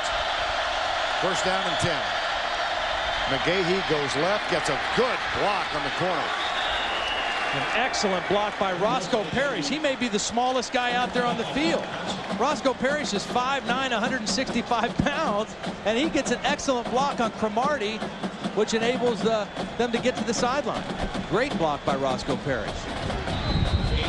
After the clock stops to move the chain, it is restarted. We're under a minute to play. Again, the calmness of Ken Dorsey. Not rattled at all. His offensive line has control. Fires it, incomplete. Just behind Andre Johnson. In front of Keywan Ratliff. Well, Ken Dorsey grew up 5 minutes from the University of California campus. Thought about going to Cal. They signed another quarterback. He thought about going to Tennessee. They got a verbal commitment from Chris Sims, so he crossed Tennessee off the list. Wound up at Miami, where he has become a terrific quarterback. Mom and Dad, his brother Adam, Mom and Dad, Tom and Maggie are here. Here's Dorsey across the middle. And Andre Johnson to the 31-yard line. 14 yards on that one. Miami with one timeout left. Ken Dorsey trying to save it. See how well they played on the road. They're in the hurry up here. Here's Dorsey. Hit as he lets it go, but Winslow's got it. And Cromartie with the tackle at the 21. They're going to spike the ball now. Again, Dorsey trying to save that last timeout. He's going to get everybody lined up and spike the football. But the officials stopping the clock for him on this one. Probably going to measure. You just feel right now that Florida is just hanging on for dear life. I mean, they are hanging on because 10 points is not insurmountable against this defense. But if it gets to be 17, that's a whole different ball game against a front like the Miami Hurricanes have on defense. There's the stretch. First down, Miami. Well, the Hurricanes excel on the road, as you saw, 78-19 since 1983. A road winning percentage of 80%. Well, they've always kind of had the mentality that they will play anybody, anywhere, at any time, and they've kind of tried to live up to that, and they've sure done that. 26 seconds to go. First and 10. Miami has one timeout remaining. Florida 2. Out of the gun. Romberg will snap it back. Dorsey will run, and he is wide open out of bounds at the 10-yard line. Another first down with 12 seconds to go. When you play man-to-man coverage and you don't expect the quarterback to scramble, nobody accounts for him. Everybody's running in coverage. Ken Dorsey sees the parting of the blue sea and takes off. And he's smart too now. He says, I'm going to get as much as I can and then get out of bounds and stop the clock. Again, saving my timeout. First and goal at the 9.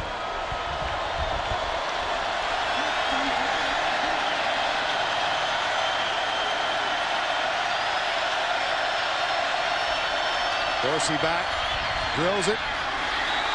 Incomplete at the 3-yard line, intended for Kevin Beard. With your permission, I'm going to add a non-play to my list of significant occurrences. Okay. After the blocked punt on Freddie Capshaw, the delay of game call against Florida. First down and 10 with momentum. They had a 7-6 lead. Delay of game call against the Gators. They wind up settling for 3. Now they trail by 10. And didn't gain a yard in that entire possession. They went back 5 and then stayed there. Second and goal. Dorsey, quick setup, goes for Winslow. Intercepted. Yeah, I think he made the catch. Todd Johnson did a great job of keeping his foot inbound. Now Johnson gets the interception, but he had help on this play. Kellen Winslow going against Carter, man-to-man. Now watch Carter get in there and get his hand on the football. It popped it out for his safety, Todd Johnson. Good job with the officials conferring with each other. Boy, what a play by Deshaun Carter. In there, man-to-man against a big tight end. He gets his hand up inside and strips the ball out, and Johnson catches it, left foot down. Good interception. And again, the Gators holding on for their life, get to the locker room only down 10. Miami leads by 10, 20-10. As we reach the halftime break. And let's go down to Jill Arrington. Coach Zook, you told us yesterday that this team had something to prove out here today. What have they proven to you in the first half? Well, you know, we played extremely good football until right here at the end. You know, we kind of lost our poise a little bit, but we got to come back. It's as we've told them all week. It's a 60-minute game. We still got 30 to play. Our guys are fired up, and then we got to go in, regroup, and go man go. Especially your offensive line of scrimmage is facing a lot of adversity. How are you going to deal with it? Well, we got to make sure we keep Rex protected, but we got some things we can do to keep the rush off. They're doing a lot of twisting right now, and it causes some problems. But we got some things we're going to have to do to get them off the pressure. All right, Coach. Thanks a lot. Thank you, Jill. Get the idea that Ron Zook is a high-energy guy. That's the end of the first half. It's 20-10. Tim Brando, Spencer Tillman, live here in Gainesville with the Gateway Halftime Report.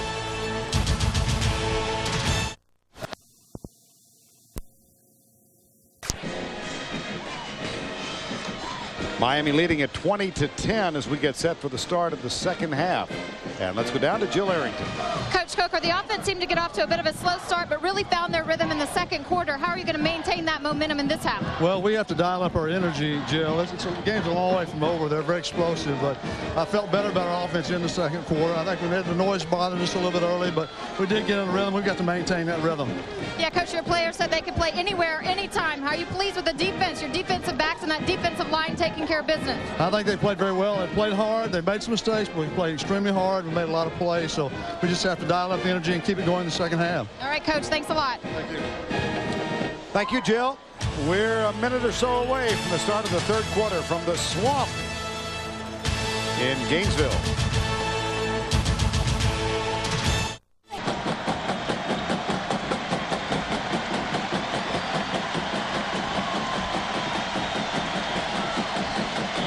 Miami leads at 20-10. We get set for the start of quarter number 3. Matt Petrovich will kick it off.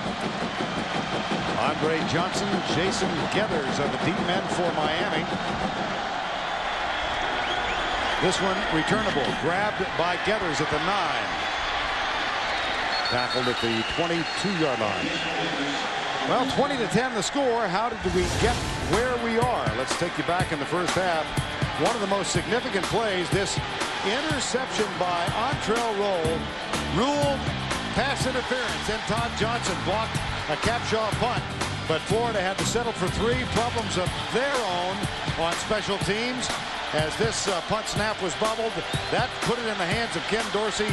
He found ethnic stands for the first of 2 touchdowns within 2.5 minutes. And Miami came from 4 down to lead by 10. And here is Willis McGahee, who picked up 112 yards in the first half of the game. And now 14:39 to go, and Florida, what was the conversation at the half, Todd? Well, I think quite simply for Florida, they've got to buck up here in the second half. I mean, they've got to answer the challenge physically. Their defense is on the field first. They've got to do a better job against the running game. They gave up an average of 7 yards per carry. When they're on offense, they got to knock some people off the ball for their running game, and they've got to protect Rex Grossman. If they don't get tougher, they're going to get blown out of this game. Here's Dorsey back to throw under a little bit of pressure, but he gets it into the hands of Andre Johnson out to the 34-yard line. Now let's take a statistical look at halftime. Miami with 134 yards and a 7.1 yards per carry average. I mean, they just ran it right down their throat there, particularly in the second quarter. And a very modest passing total for Rex Grossman, underlining the fact that he was under intense pressure in the No first big half. plays. They took away all the deep stuff because they never had to get out of their basic defense and get out of the 2 deep safeties. So everything had to be thrown underneath. Stunts by the Florida defense. Dorsey with time finds Roscoe Parrish.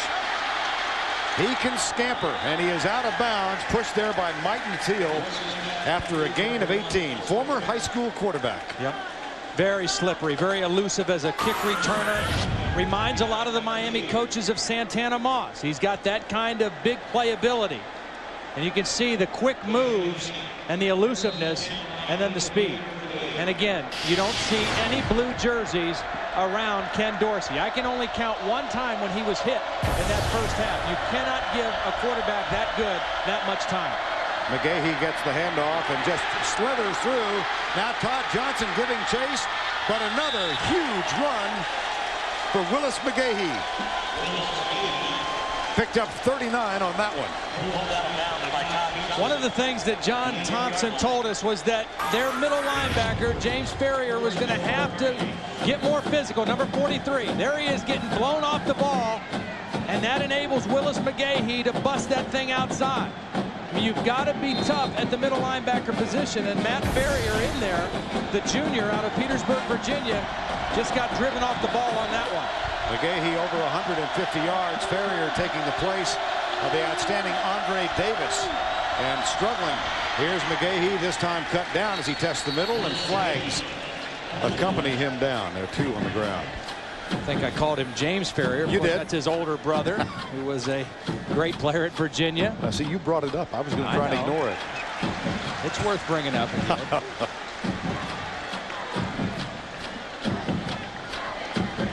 Here is Matt Ferrier. Started 3 games when Andre Davis was out with a knee injury 2 years ago, but back-to-back 100-yard efforts put him on the bench, and he stayed there behind Andre Davis most of last year, all of last year. And this is a team where, I mean, they're going to challenge your manhood. They're going to make you stay in there. On the offense, 10-yard penalty, repeat first down. Because they are a power football team, an I formation, run the power game, and they're going to attack your inside tackles and your inside linebackers, and they're going to make you play football. First and goal at the 16. A test for John Thompson and his defense.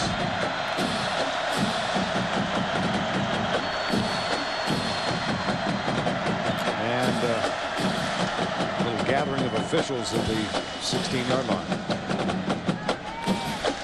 What makes Miami so good, I mean, last year and this year, is they're so well balanced. I mean, they can run and throw so well, and they've got people at all the skill positions that can make big plays and hurt you, but they just become so difficult to defend. From the line of scrimmage, 10 yards, repeat first down.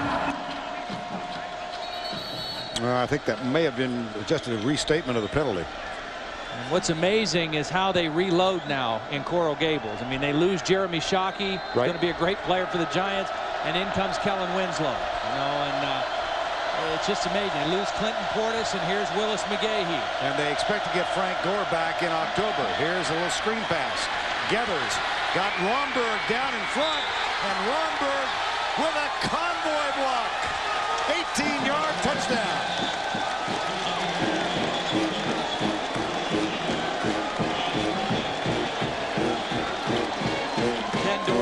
Is such a fierce competitor. I mean, he's in there mixing it up with one of the defensive linemen at the end of this play.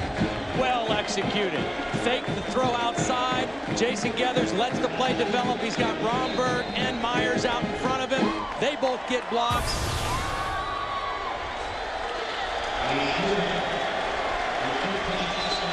The extra point just cuts inside the upright. Geathers on the screen pass. Dorsey with a little trash talk to Shannon Snell.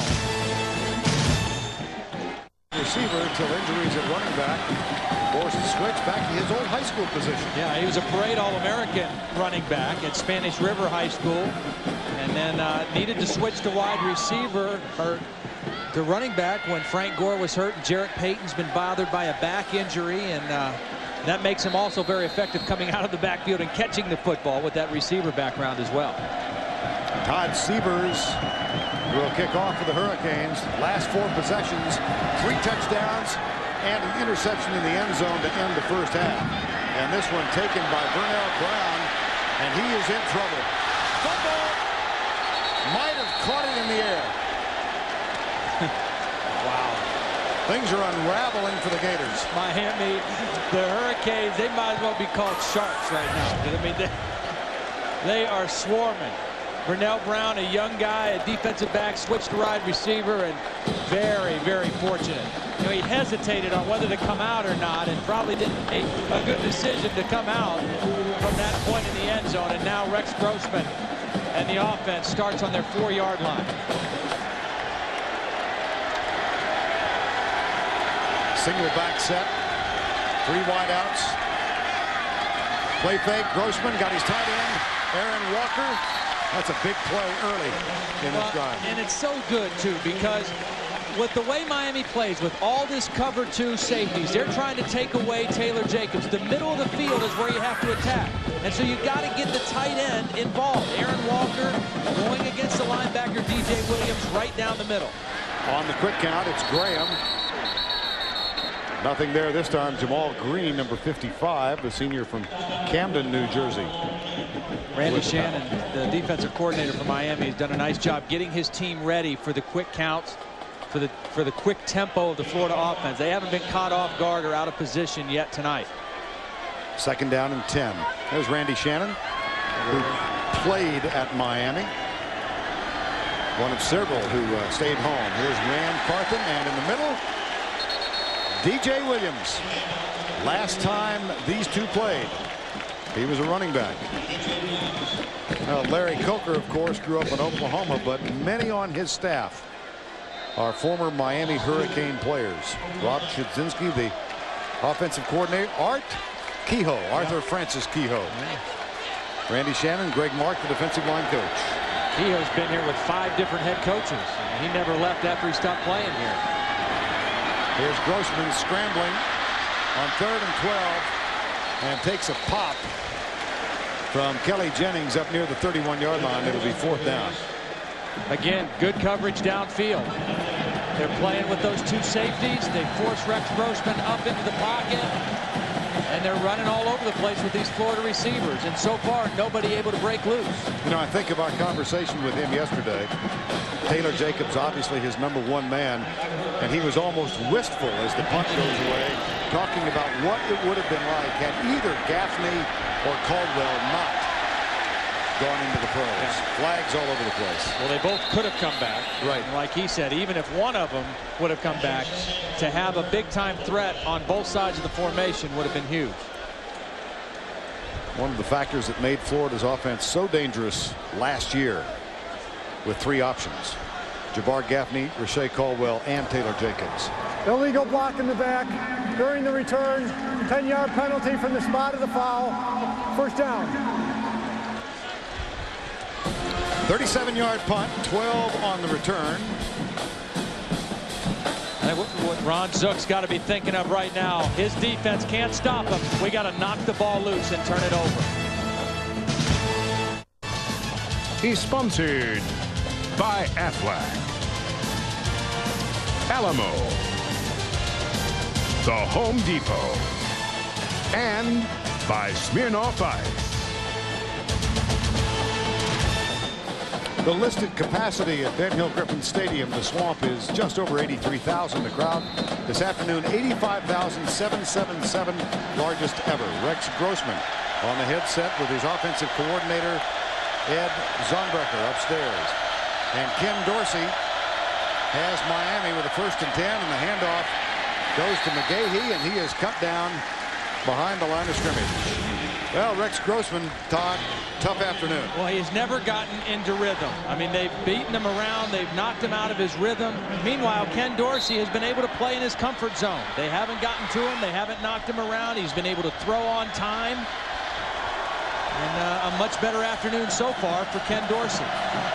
Dorsey in the cockpit now with a loss of 4 in the last play. 2nd and 14.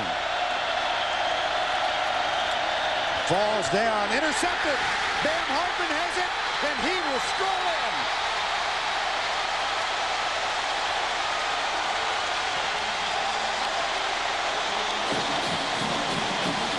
How do you do? I suggested that Florida needed to turn it over. They did one better. They took it into the end zone for a score. And, you know, you don't see Ken Dorsey make many mistakes, but he made a mistake. He was falling down. He was stepped on by one of his linemen, and he tried to throw it anyway. Probably should have just eaten the ball and taken the sack, but he tried to get rid of it as he was falling down. Extra point is up and no good. Matt Leach. That's his 2nd miss of the season. Missed a field goal earlier in this ball game. Missed an extra point last week. Nevertheless, Bam Hartman takes it in from 25 yards away. It's 27-16. Career interception, first touchdown ever. Strolls in unimpeded from 25 yards out. The extra point, however, missed, and it's an 11-point margin. You know, one thing you got to remember, and you should have it corrected by now, but new kicker, new holder, new snapper this year, and that's an intricate relationship between those 3 guys. And to have 2 missed extra points and 1 missed field goal is not always just the kicker. Petrovich will kick off for the Gators. Andre Johnson and Geathers are the deep men. And gathers it in from 2 yards into the end zone. Sprints out to the 20 and dragged down by Reed Fleming at the 26-yard line. Mondays this fall on CBS. The network that brought you CSI takes you to a whole new world of crime scene investigation. CSI Miami. Mondays this fall on CBS.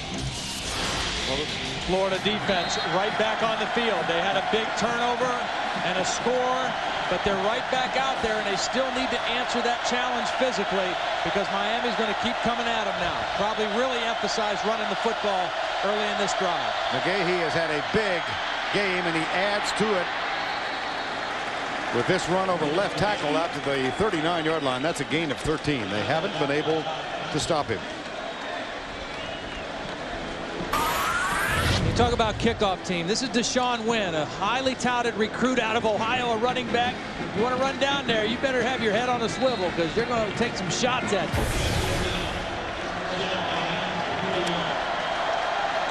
First down and 10 after the 13-yard run.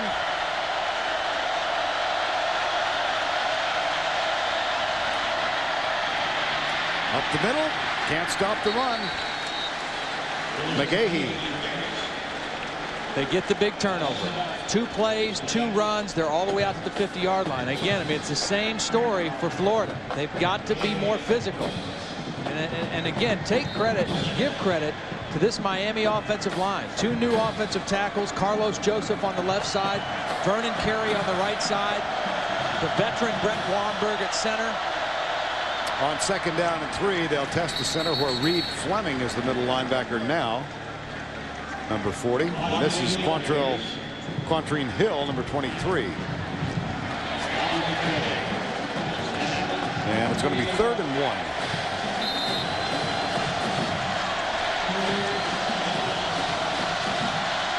Third and 1.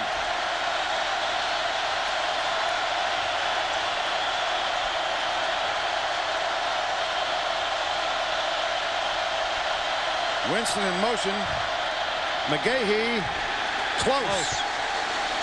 You know, he stutter-stepped a little bit. I mean, he was kind of picking and choosing for a hole in there, and it lost his momentum a little bit.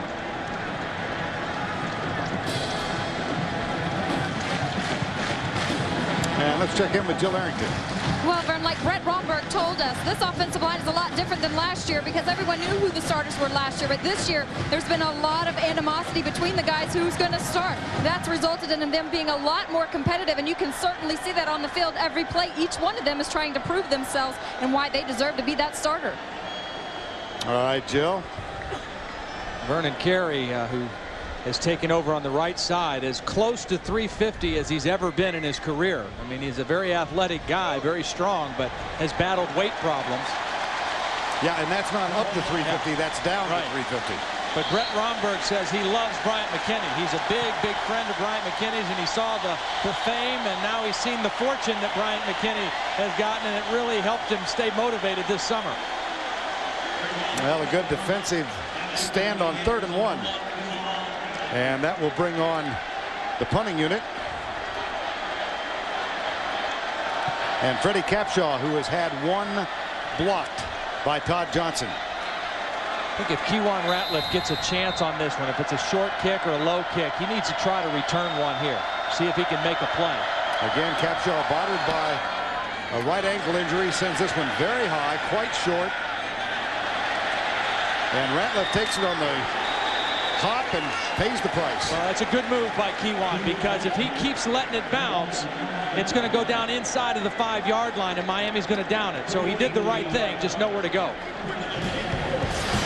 44-yard punt, 1 on the return. Tomorrow, the NFL on CBS regional coverage. At 1 o'clock Eastern, Buffalo, Cleveland, Jacksonville, Carolina, and Cincinnati, the home sites.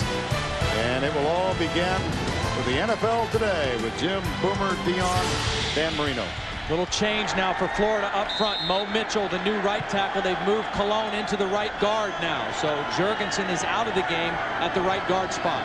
Jonathan Cologne, number 78, leads the way on this play as Graham follows his block out to the 13-yard line. Jonathan Cologne, one of the really interesting subplots to this game. In the spring of 2000, he signed letters of intent with both Florida and Miami. The night before the official signing date, it was determined he signed a letter of intent with Miami, and it was post-dated. Then the following morning, he signed with Florida. Later, the Board of Inquiry and ruled in favor of Florida, so he is now playing for the Gators. Here's Grossman. And Troop after the 28. Nice job by Ed Zonbrecker moving his quarterback, Rex Grossman. Little play action and a little half a roll out there to find the throwing lane to Troop. They bring him in motion. He's got some momentum, and then they fake the run, and he's open there. A nice job beating Howard Clark on the play. Gain of 14, 1st and 10. And off Graham to the 30-yard line. A pickup of 2. Jonathan Vilma among those. I like it, though. I mean, it's kind of that's a statement play. They're going after the Miami defense a little bit. Mo Mitchell, who just came in at right tackle, they're a little bigger now on the right side with Cologne inside at guard and Mitchell at tackle. And you can see the numbers for Grossman, less than 50%. That is a rarity for Rex. 2nd down and 8. It's hard to throw when you can only see out of your ear hole, though. Miami showing blitz. Play fake. Half roll. Now full roll. Lobs it. Out of bounds. Yep. Aaron Walker got it, but came down out of bounds. Rex kind of got caught on that one. It wasn't open early. That's a play where you throw it quickly, and it was not open. And he looked like he was going to run for a minute, and then at the last minute tried to flip it to Walker. Big play here. Had not been too good on 3rd down so far tonight. 2 of 9, as a matter of fact. 3rd and 8. Same defensive look for Miami. 2 deep safeties trying to take away the deep routes. And Grossman fires it. Carlos Perez, but that's short of the 1st down. He gets only to the 36. He needed the 38-yard line. And credit Kelly Jennings, playing with the cast on his arm, making a sure tackle in the open field. These Miami coaches love Kelly Jennings. They think he's got the same kind of talent that Ed Buchanan had, who was drafted in the 1st round. Same kind of feet, only a little bit even taller than Buchanan, but obviously hampered a little bit this summer by that injury to his thumb. But that was an excellent play. Efnick Sands back to return the punt. Jason Hunter has it at the 29, heads right. Chased out of bounds by Ferrier, and a flag as an official went down. Ferrier hit the official. Now 2 flags are gone. I think this is going to go against Miami, actually. I think it was a late block on the play after the play that actually wiped out an official, too. I might be mistaken, but I think there was a late block after Sands had already run out of bounds. And when I say Matt Ferrier ran into it, or hit an official, I mean he ran into him. And Ron Zook is not too happy with it. After the play was over, personal foul on Florida, 15-yard penalty, 1st down. Now just a little push at the end of the play.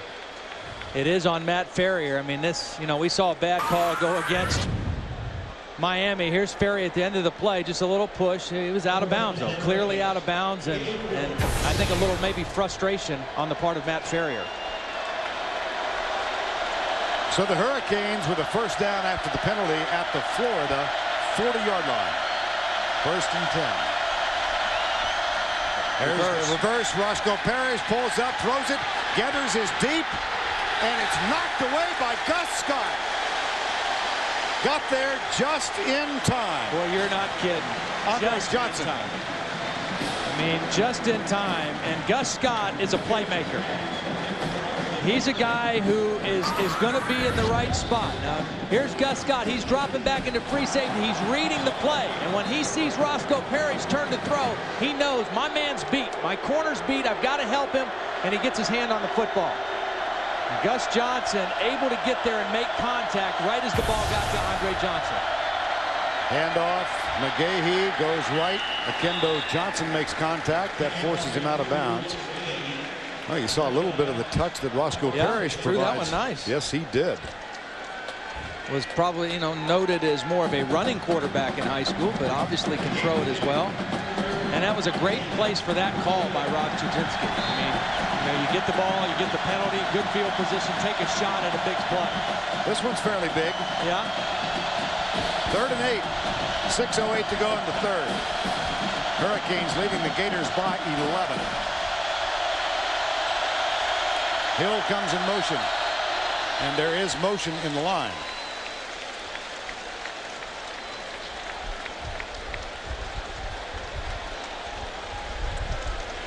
Well, that changes the complexion Prior here. to the snap, false start, offense, 5-yard penalty, remains 3rd down.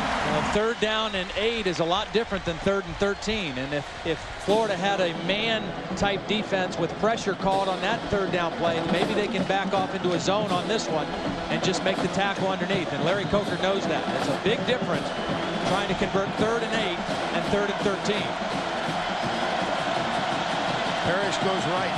Andre Johnson and Kevin Beard come left.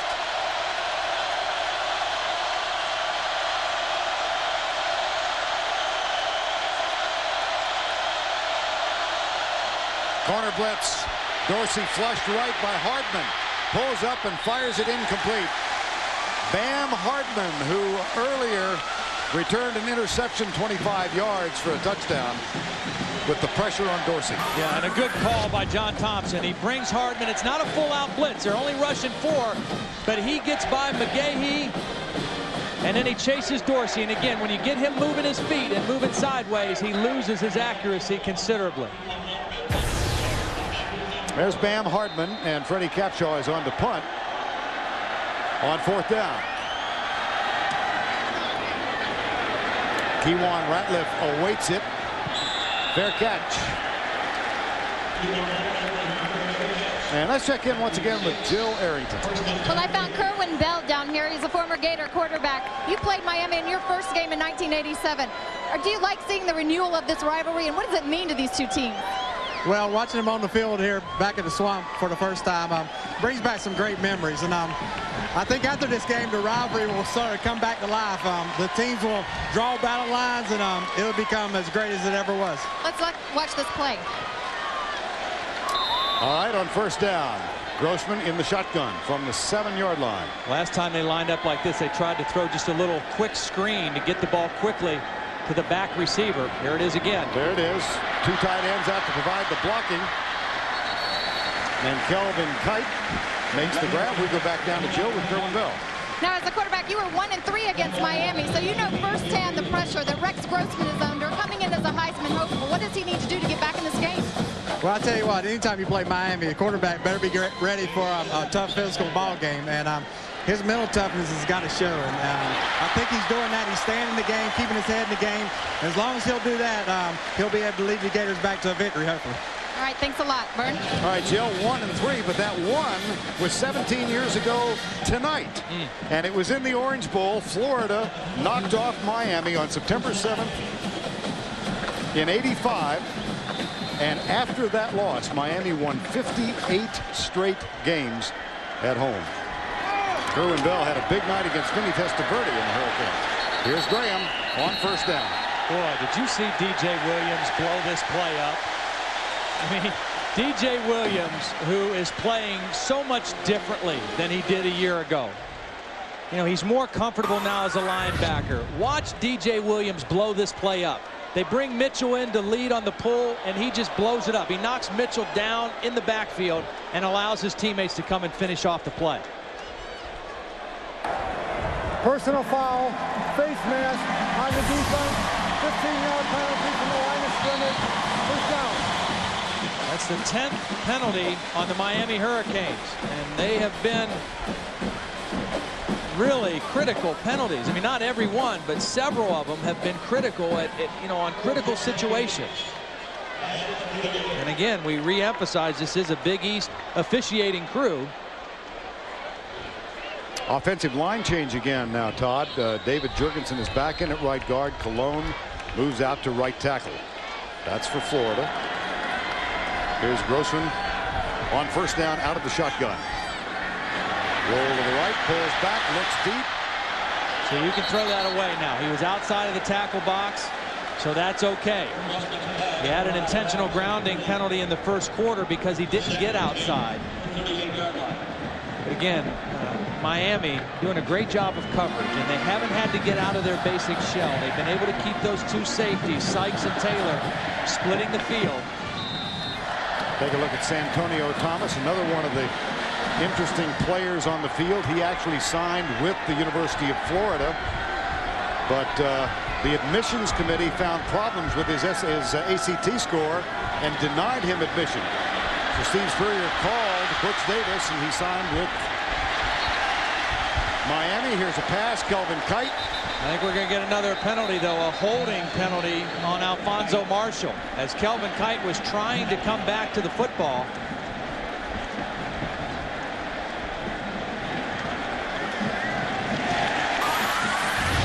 And watch Kite. He sees his quarterback in trouble, and as he tries to come back, boy. I mean, a little hand on the shoulder. On the defense, 10-yard penalty from the line of scrimmage. First down. That is two penalties, a pass interference and a holding, that have gone against the Miami secondary that have been very, very shaky. I mean, you know, could have been easily a no call. And again, at a critical time, Rex Grossman facing a third down and long situation now has another first down at the 50-yard line. Or the 48, rather. And the 11th penalty against Miami tonight. On first and 10, Graham, reverse. Here comes Taylor Jacob. He's got great speed. Gets a block downfield from Jonathan Colon. And Taylor Jacobs on the reverse to the 36-yard line. And if Rex Grossman doesn't get a block on Jerome McDougal, this play goes for a loss. Watch Rex Grossman. They exchange it, a double handoff. Now when Taylor Jacobs comes around, he's got to cut inside the block of his quarterback, Rex Grossman. It's right to the right of the screen. You can't really see it, but there's McDougal diving for the ankles, and he was blocked by Rex Grossman. Gain of 16, a first and 10 at the 36-yard line. Grossman pumps. Overthrown, intended for Matt Jackson, number 19. See, the other thing that has been a problem for Florida is nobody else has stood up on another receiver and has come up and make a big play. And we've seen Jacobs get involved and make a couple plays. Aaron Walker's made a couple catches, but no other receiver has made a big catch down the field yet for this Florida Gator offense. 7th play of this drive. Draw play, Graham. Got a hole. Breaks a tackle. Stopped inside the 20 at the 18. Big run. Big run by Ernest Graham, just when they needed it. I think Miami was thinking pass here. They're getting up the field on their pass rush. Look at the block by Jurgensen. Outstanding block on William Joseph, and then a missed tackle by Cornelius Green, and another first down for the Gators. That's a gain of 18 and a first and 10. They trail by 11. Grossman State drop back. Contact, flag, first down. This one, pretty understandable. This one looked a little more legitimate. It's Antrell Roll again. Coming over the top on the little slant route.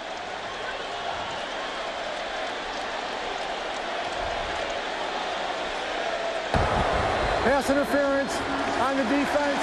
Ball be placed at the spot of the foul. First down. Take a look at the right-hand side of your screen. You'll see the quick throw on the inside, and there's the contact. Coming over the top of Taylor Jacobs. Keep an eye on Aaron Walker here again. If those safeties are going to stay split, the middle of the field might be open for the tight end. This is the first and 10. Here's Grossman under pressure, shuttles it out. Stiff arm by Graham. Boy, they got something out of nothing. Yeah, absolutely. Heads up play by Rex Grossman to get rid of the football, and then the great stiff arm by Ernest Graham, because that looked like he was going to be stopped behind the line, and he just stood his man up with the stiff arm. Grossman trying to throw quickly left. It's not there. And then Howie does this, gets away from Howard Clark and just flips it. Now watch this stiff arm on Vilma. Man, that's some power by Ernest. 2nd down and 5 at the 11. Grossman, draw play. Ran Carthen. They're getting tougher. I mean, they have been tough on this drive. They've been helped by some penalties, but when they've had to run it, they've knocked Miami back off the ball a little bit. And Rand Carthon, giving Ernest Graham a break, comes in and runs it in there tough, too. Timeout call for the measurement. They'll bring the chain out. Here comes the chain. Rex Grossman has been battered tonight. And improvised this last play, and then, boy, did he hit the deck. Yeah, and that's a big man. That's Wilfork at about 350. You know, in the NFL, they'll call that a penalty. I mean, you can't drive a quarterback down like that, no matter what the situation is. And you take a look at those numbers, 8 hurries, 6 hits, no sacks, but they've hit him enough to make him a little bit of wear in there, that's for sure. But 3rd and short. Excuse me, Todd. There's Randy Shannon again right there, defensive coordinator. He's got his teams in a tough situation right now with the ball on the 6-yard line. Power eye. They'll try and go with a quick snap. They do. And that's going to be very close at the 5. Looks like with that second effort, he might have gotten the first down. But Miami has been ready for that quick count. I mean, they've been up and lined up. They get lined up quickly. They go power eye. And it doesn't look like he has it there, but he keeps driving the legs and very close.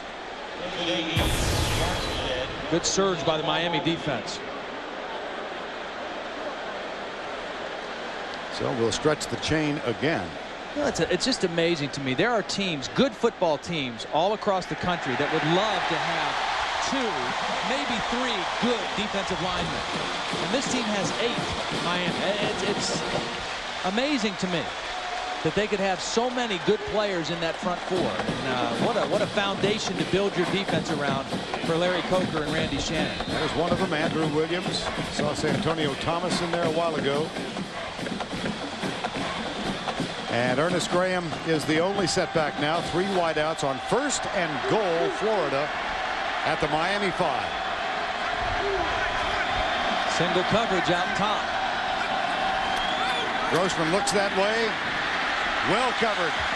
And Taylor Jacobs just could not get position and get separation. That was Jennings again. Yeah, he's their best cover guy. I mean, he's playing with the cast, but they love his feet and his ability to play man-to-man. And you put your best on their best. He just squeezed the field that time on Taylor Jacobs. By the time the ball was thrown, it was out of bounds. A little quieter night for Taylor Jacobs tonight. 4 catches for 46 yards. He caught 8 for 246 last Saturday night. 2nd and goal. Corner blitz. Grossman into the end zone. Picked off. Here comes Maurice Sykes. He's got some help. 1 man back. And Maurice Sykes will go in for the score. 98 yards.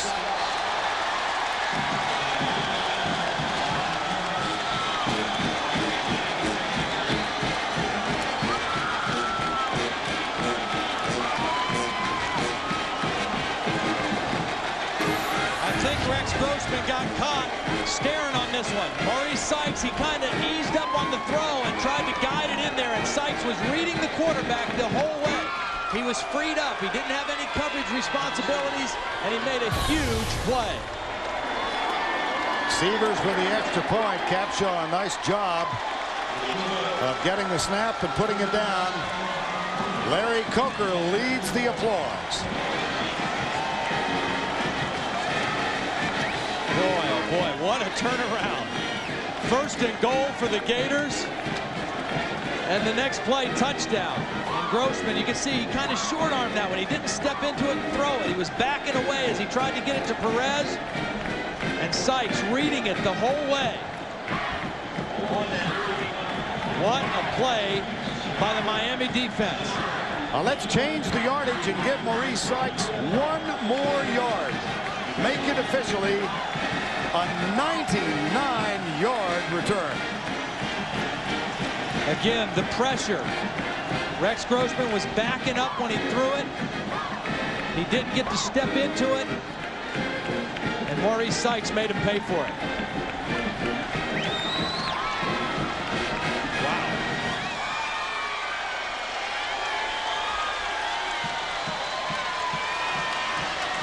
Wow is right. Maurice Sykes, one of a quartet of new starters in the defensive secondary. Boy, once he got to the 15-yard line, nobody around. And again, Severs with that effective kickoff. Touchback, it'll come out to the 20-yard line. And a disheartened Rex Grossman, I'm sure, has to come out and reignite things. Well, and the good news for Rex Grossman and the Florida Gators is that we're still in the third quarter. Okay, I mean it's a big lead, and Miami's awful good on defense, but there's a lot of time left on the clock for Rex Grossman.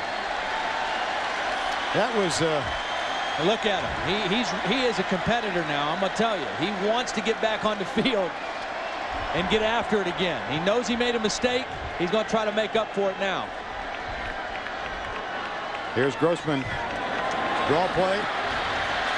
Carthen bolts out across the 35 of the 37. The suddenness of that is just shocking. I know it is. They put together a 13-play drive, goes 88 yards. They're at the 6-yard line, and like a bazooka, they go 99 the other way. And this does not bode well for Florida, does it? No, it doesn't. Other than the fact that Florida's used to scoring a lot of points themselves. First down and 10. Carthen. See, that's the thing. There's no need to panic right now. There's lots of time left. 1:50 left in the third quarter. They don't have to, abandon the run and start throwing it every down. They're down 18, but there's a lot of football left to be played. Second down and 8 for the Gators here. With 1:35 to go, third quarter. Ben Troop moved, the tight end, knock them back 5. Miami has been so disciplined on defense. False start, offense, 5-yard penalty, remain second down. And you know what I think that Randy Shannon has decided? I think he said, you know what? We're going to give up some running plays. I am not going to put another safety in there against the run game. We're going to give up some plays and hope we don't get burnt by it, but I am going to keep 2 safeties back there to keep Taylor Jacobs from running down our defense. And we're just not going to give up any big plays in the passing game. And Florida has not had any long, big plays in the passing game tonight. Timeout is called by Miami just prior to the snap. And the time comes with 1:25 to go, third quarter.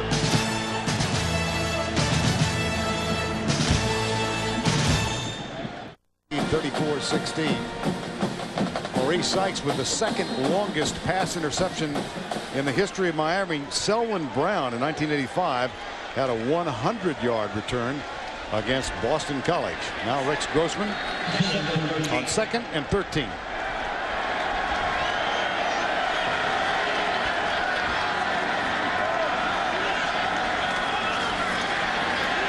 Here's Rex Grossman, harassed, goes right, chased by Vilma, hit by Vilma, incomplete pass. Just a reminder that he's in the neighborhood. Yep. Well, this defense can run so well. I mean, the secondary can run, but the linebackers, Vilma, and DJ Williams, who you said used to be a running back, Howard Clark, they can all run. So when you start going sideways against this defense, you're not going to do very much. 3rd and 13.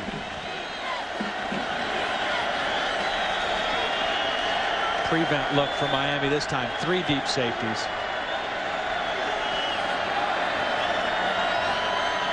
And an adjustment now by the Florida Gators. Rush 4. Grossman off his back foot to Perez, incomplete. 4th down. Well, our traveling caravan will move over to Columbia, South Carolina. A week from today, we'll take on Georgia, watch Georgia take on South Carolina. The Gamecocks at home. Ranked 22nd in the country. Georgia ranked 10th. Idle this weekend at Saturday at 3:30 Eastern Time. South Carolina playing at Virginia tonight. Another big game on the road for them. Jason Hunter with the punt. Ethnic Sands with the return.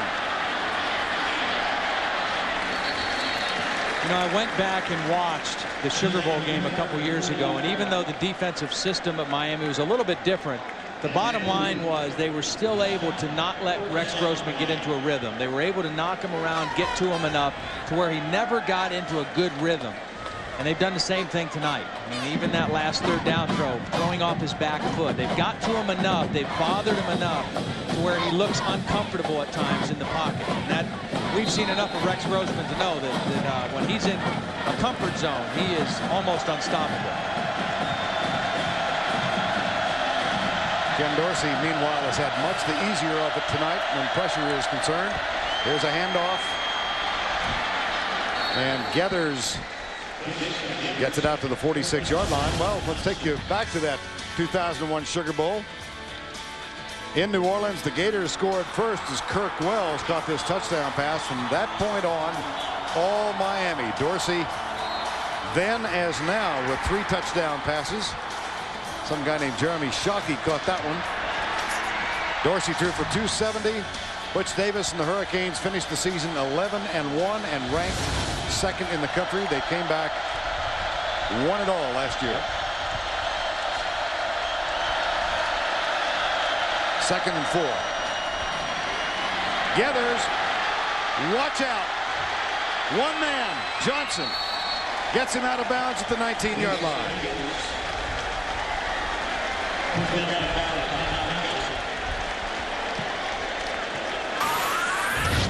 I made the point that this offensive line they think is better at run blocking. What a block by Carlos Joseph. Number 76 just literally collapsed the right side of the Florida defense. Just pile drive the whole right side down into the middle of the formation and Gathers with a great big hole to run through.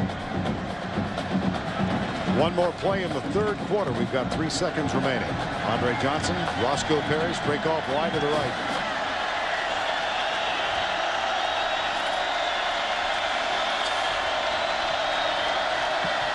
Dorsey back under pressure, lets it go, caught, intercepted. Second mistake that Ken Dorsey's made, and again he doesn't make many.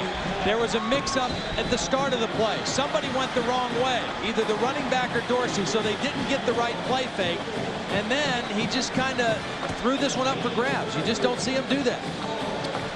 Todd Johnson's second interception of the night. That's the end of the third quarter. We'll return right after this message and this word from your local station. Miami leading 34-16, and this does not bode well for the Florida Gators either. Miami 152-2 when leading after 3. And Florida now starts from inside their own 5-yard line. Rex Grossman in the shotgun. Stunts again, lobs it out, incomplete. Second down. You know, Rex just, I mean, he's antsy right now. I mean, he does not look comfortable. He's the pressure of Miami has gotten to him a little bit. Well, and the sting of that 99-yard interception return seems to dishearten the whole team. Well, you know, they're still in it. I mean, and you're right, though. That took a lot out because they were right there getting ready to draw closer, draw at about 8 points in this thing. And now they're back up in their own territory again. Rex Grossman has missed his last 7, one of which was the interception return for 99 yards. Now he's got one to Aaron Walker out to the 25-yard line. And that's the way to respond like a big-time Heisman candidate. He goes under the center this time. He takes a good solid drop. He plants that back foot, and he steps into the throw. No falling backwards on this one, and he delivers a strike to Aaron Walker. And again, versus that 2-deep look of Miami, the middle of the field is open if you can get somebody running down there. First down and 10 at the 26. He's there again. And this one is too far. And it's picked off. Intercepted by Sykes.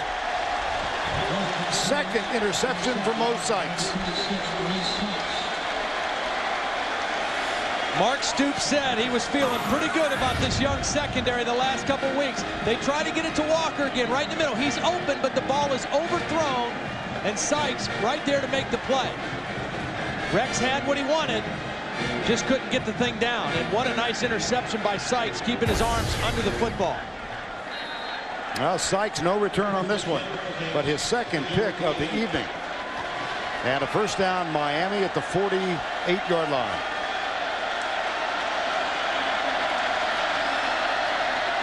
Dorsey hands it off. McGahee, look at him run. Unhindered. 24-yard gain.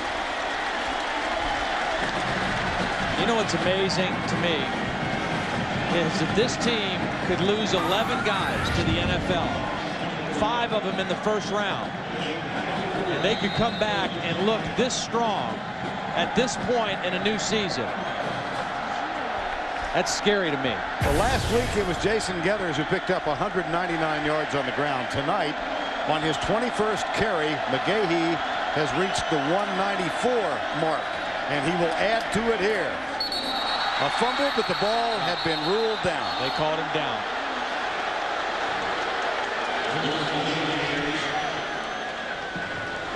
You know, when we talked to the Miami players this week and we asked them about, you know, do you guys really feel like you can repeat? I mean, is that legit? And they said absolutely. And they started talking about repeating as national champions as soon as the Rose Bowl game was over. And Ken Dorsey was one of those guys, you know, that said, hey, we're going to get better. We're still hungry. We want to go out and keep winning football games. And I think they definitely are a legitimate title contender again. There's Winston leading the way. McGahee closing in on a 200-yard night inside the 19. Well, they are trying to repeat as champions, and here's the list of the teams who have accomplished that in the last 52 years. Nebraska, the latest, 1994 and 1995. Go all the way back to the Bud Wilkinson teams of 55 and 56. A man named Bryant at Alabama. A man named Doherty. A man named Royal. Pretty good coaches on that list too, huh? Pretty good ones. And here's Larry Coker, undefeated as a head coach. 13-0 coming into this one. Dorsey across the middle. Touchdown, Miami. Geathers, 19 yards. Second TD catch of the night. And again, remember, he's a former wide receiver. They slip him out of the backfield late. They let the other receivers run down the field, and then they slip Geathers out late. Here he is. He came across late. He acted like he was blocking, and then he released late, and Ken Dorsey just found him as a little outlet receiver. Extra point from Severs is up and good. Geathers gets his second touchdown of the night. Ken Dorsey has thrown for 4. Wide receiver, but he has caught 2 touchdown passes tonight out of the running back spot.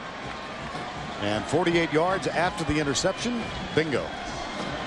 Pretty impressive. The thing that makes Miami so impressive is that they're strong at every place. I mean, they can run the ball, they can throw it, they've got talent at all the skill positions. Defensively, you know, the question about their secondary I think has been answered pretty well tonight.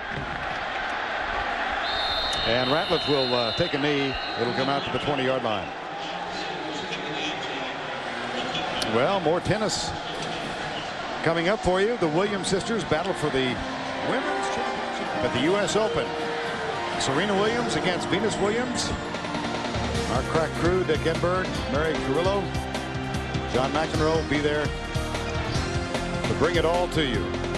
U.S. Open women's final following our football game. You know, for 2 girls who don't really like playing against each other, they sure do it a lot, don't they? Yes, they do. 1st and 10. Draw play, Grossman, Graham, back to the 20. It's Rand Carthon. Now let's go upstairs and check in once again with Tim Brando. All right, Vern, I'm still here. Let's take a look at our Kinko's top performance of the day. An opportunistic Oklahoma defense. Strong safety Eric Bassey picks up his fumble, carries it back 45 yards in the final moments. Sooners number 2 in holding. Back to Vern. All right, Tim, thank you very much. Tim doing his emulation of the drifters and staying up on the roof. And that pass is complete to the 25-yard line.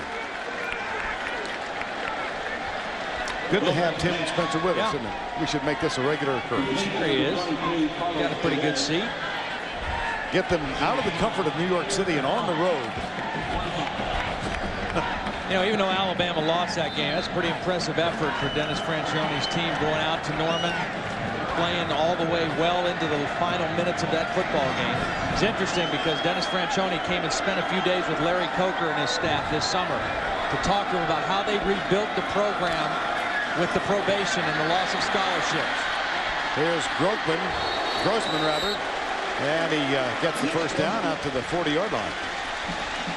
What a pretty good move he put on. And no quit left in him, as you can see. I mean, he's still going to fight to the very end, no matter what happens. No slide, neither. He was going shoulder first on that one. Gain of 15 for Rex Grossman and a first down. Backs up, finds Taylor Jacobs. And Jacobs has the ball knocked loose, but a little too much swagger from the Miami secondary, and they're going to get penalized again.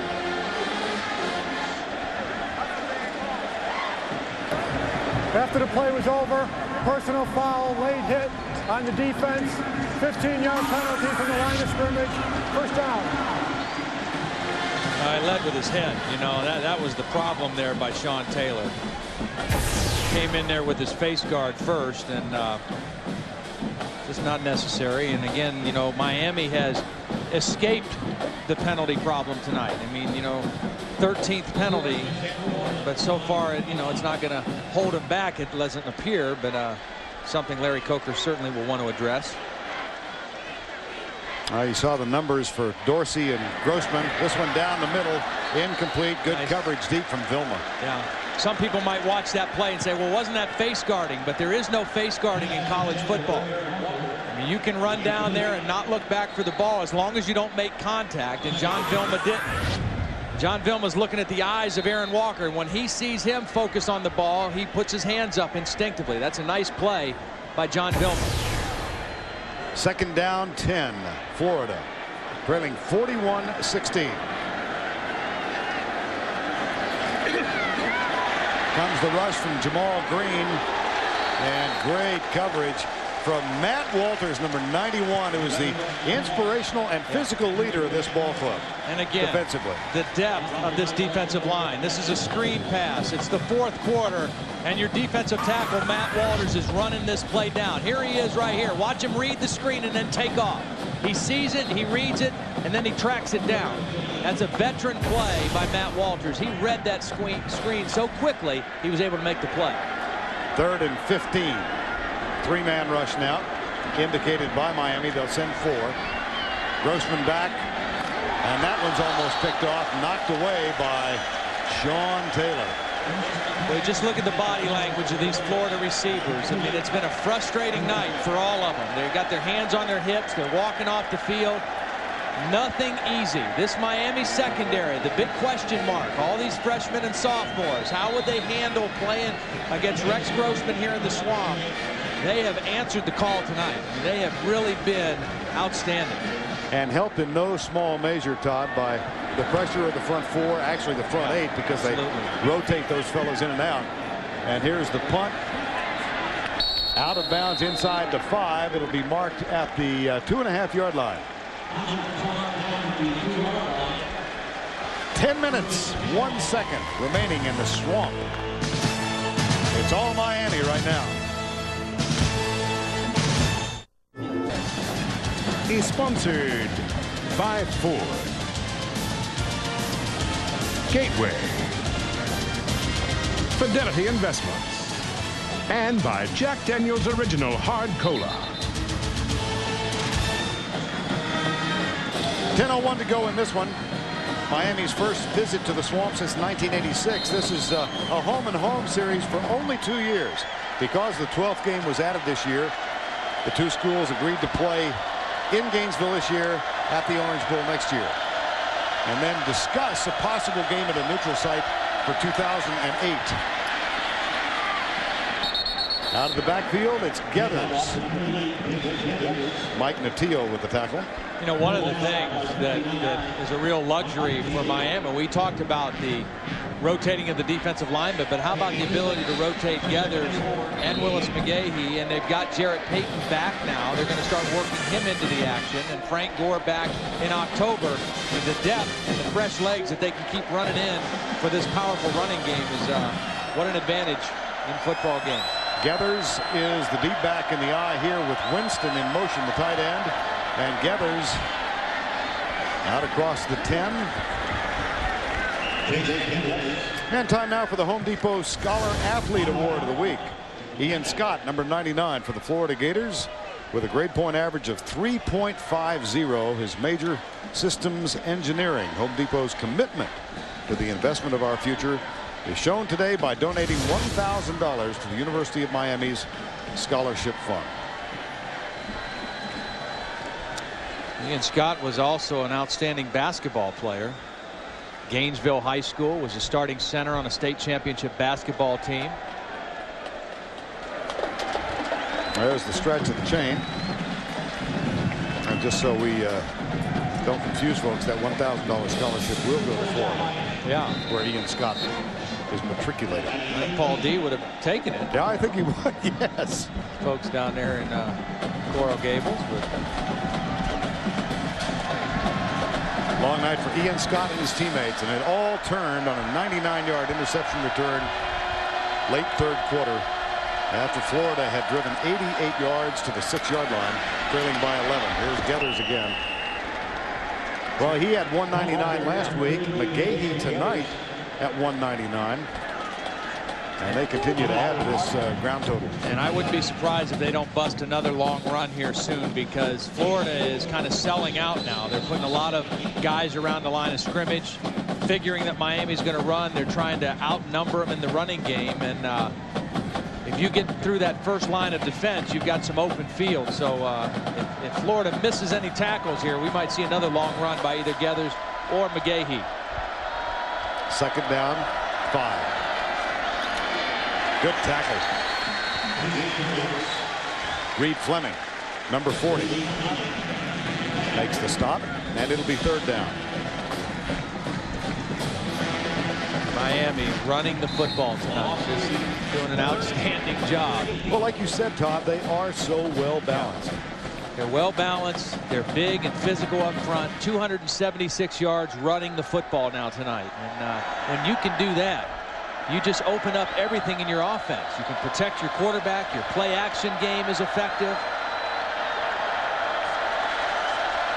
Romberg and McGrath among those in the offensive line. Here's Geathers, who is, well, I thought he was knocked down. He struggles forward, and it'll be fourth down after the tackle is made. Romberg a little slow getting up after that play. Now Romberg out of Windsor, Ontario, already has his degree, getting his master's degree in sports administration, and he is a trip. Oh, he was fun to talk to. He is great fun. He is one of 3 Canadians on this offensive line. You got Romberg, Sherko Haji Razuli, who was born in Iran but lived also in Argentina and Germany, and then Joe McGrath, who's on there right now from Moose Jaw, Saskatchewan. Appropriate that an offensive lineman would be from Moose Jaw. Yeah, it has to be offensive lineman. Couldn't be, you know, a punter or a wide receiver or anything. It has to be an offensive lineman. At least we didn't call him a big ugly. Nor a hoss and a half. 48 remaining in this game. Top-ranked Miami going after its 24th game in succession. Here's Grossman. Hammered, knocked down. Vince Wilfork.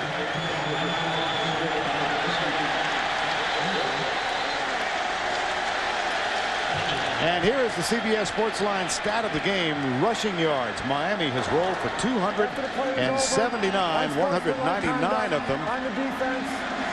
We've got a penalty being called against Miami for personal foul. Florida with 163. Now, Vince Wilfork with the excessive celebration, and you know, sometimes I think that you know, is an abuse penalty. They do it too much. That one was a case where he did, you know, kind of try to draw attention to himself, and Didn't need to do that. Larry Coker's telling him that, hey, great play, just go on back to the huddle and celebrate with your guys. Now you saw that rushing stat, and normally when Florida rushes for 160 yards, you think, oh man, they're going to win the game big, because that, you know, they figure they probably threw for 3-something.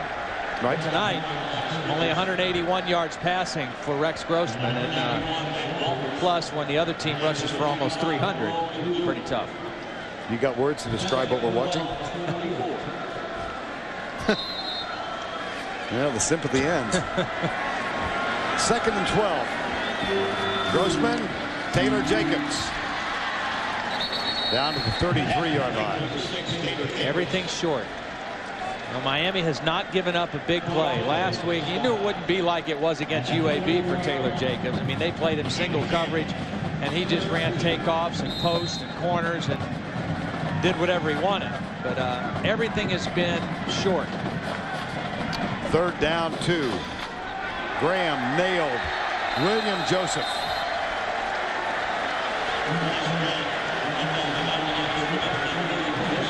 And that'll bring up 4th down. And obviously Florida with no choice but to go for it. How would you like to keep track of the grocery bill for the Joseph family? You got William, that big fella, playing defensive tackle. He's 6'5", 285. His brother Carlos is a starting left tackle. He's 6'6", 315. My goodness. Well, the 2 boys are sons of Haitian immigrants. There's the punt. They do decide to punt, and it'll go into the end zone, come out to the 20-yard line. Matt Jackson down there. 4 minutes and 58 seconds remaining. Hurricanes up 41-16.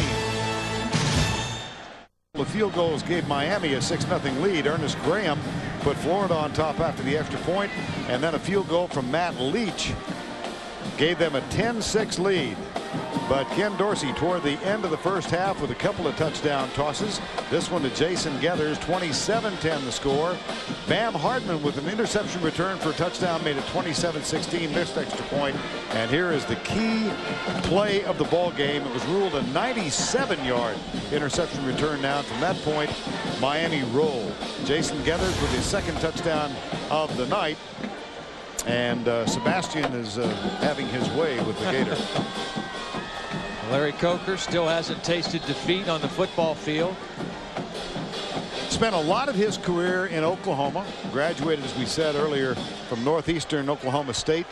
Coached at Tulsa, coached at Oklahoma State, coached at the University of Oklahoma. Was on the staff with John Cooper at Ohio State, and so also was Ron Zook. You know, I haven't seen Tennessee yet this year. They play Middle Tennessee tonight. We'll see them on the 21st against Florida, but you would be hard-pressed to show me a better football team in college football out there than the Miami Hurricanes again this year. 2nd down and 5. McGahee has now gone over the 200-yard mark. He's got 2:04. And let's check in with Jill Arrington. Vern, for both of these teams, and especially the 131 players on these teams from the state of Florida, this game is about bragging rights. Now this year, all 3 Florida schools will play each other, Florida State, Miami, and Florida, and they'll be playing for this, the Florida Cup. The winner of that series will take this cup home, and if there is a tie, the team that allows the fewest points will take this cup home. And I must say, Miami seems to be well on their way to getting this cup. 3rd down and 5, Jill. Yes, they are. Well, they led the nation last year in scoring defense, only allowed 9 points per game. So here's another running play as they work on the clock. Well, if that Florida Cup goes down to Miami and stays there, it's going to join a couple of other trophies that have been hidden in the archives in Miami. They also have possession of the Seminole War Canoe and the Osceola Cup. Both of those captured in this series with the University of. The depth of my research is boundless, isn't it? You're staggering me, my man. You know, I never dreamed I'd get the Seminole War Canoe and the Osceola Cup into the broadcast. We weren't expecting to go that deep, were we? No. Oh, dear. Here's Geathers again. 3:22 to go. Derek Crudup is on. Ken Dorsey done for the night. Well, These two men, the top candidates going into the season, I think, acknowledged Grossman and Dorsey. Second and third in the Heisman voting last year. They actually had a rather frightening experience while they were back for the ceremonies. They got stuck in an elevator for 45 minutes. Dorsey and Grossman with a photographer from USA Today. Rex said they didn't say a word to each other. The photographer did all the talking. They were just worried about getting out. And they did, obviously, but had to have some help. Here's Geathers again. Well, we began the night talking about these young kids. And I think the guy wearing number 11 is telling the guy wearing 8 I had the better night. Yeah. I also had better protection. I didn't get knocked around quite as much as you did, Rex. Time call. Win its second of the season. It's 26th overall against Florida. They'll break the tie. Both teams have won 25 coming in. Next up for Larry Coker and the Hurricanes, Temple. I think they might be favored in that game. Yeah, slightly.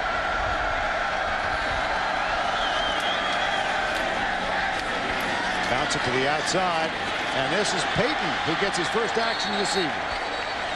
Walter's son, Jarrett Payton, who has been bothered by a series of injuries the last couple of years. It's hampered his progress. I will never forget, Todd, when his dad went in the Hall of Fame in 1993. Jarrett Payton, at 13 years of age, made the speech to present his father in Canton, Ohio. What a wonderful afternoon that was. Yep.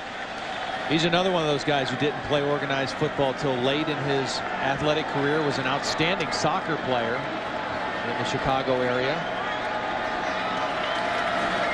There's a play fake. Cruden does hand it off to Payton to the 45-yard line on 1st and 10. Well, the Sunday night lineup, Sunday on 60 Minutes. You know who the villains were. Now meet the heroes. Sunday on a 2-hour 60 Minutes with the usual cast: Mike, Morley, Ed, Steve, Leslie, and Andy. Then it's an hour of comedy with Everybody Loves Raymond on a special night, and Becker on a new night, followed by CSI. That's the lineup tomorrow night.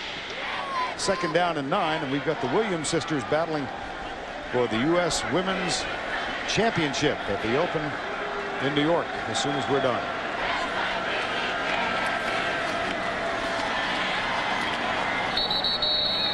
Jarrett Payton. Yeah, a touch of sadness also a part of this University of Miami football team. A month after they won the national championship in the Rose Bowl, actually 6 weeks after, Chris Campbell, linebacker, fatally injured in an automobile accident. And so the team wearing a decal with CC on their helmets. Yeah. And of course the Florida Gators again this year honoring their freshman teammate Eras Auten, who died in July a year ago after a practice here in Gainesville. So they still have the patch in his memory. Here's Payton again.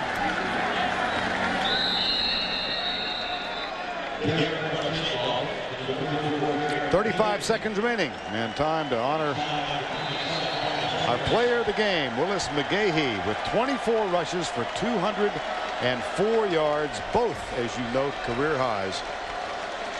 Just an outstanding night, yeah, as Miami punishes the Florida Gators. An excellent execution. Rob Chazinski, the offensive coordinator, nice blend of pass and run.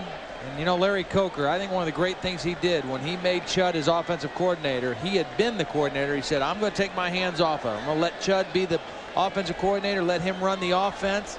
I'll be a head coach, and he's given him a full reign. And well, they were rewarded tonight. Well over 500 yards of offense. You ready to be stunned? Go ahead. 306 on the ground, 306, and 202 passing. Wow. Pretty good night. 4th down.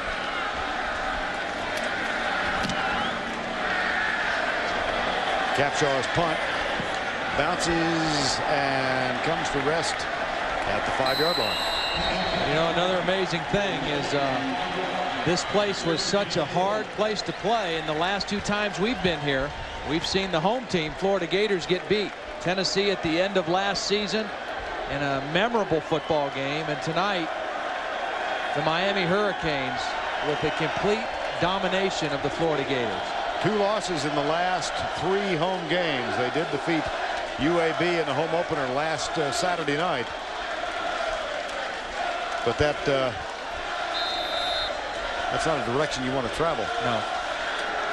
Grossman is still out there. Still competing. Miami had to call a timeout because they only had 10 guys on the field.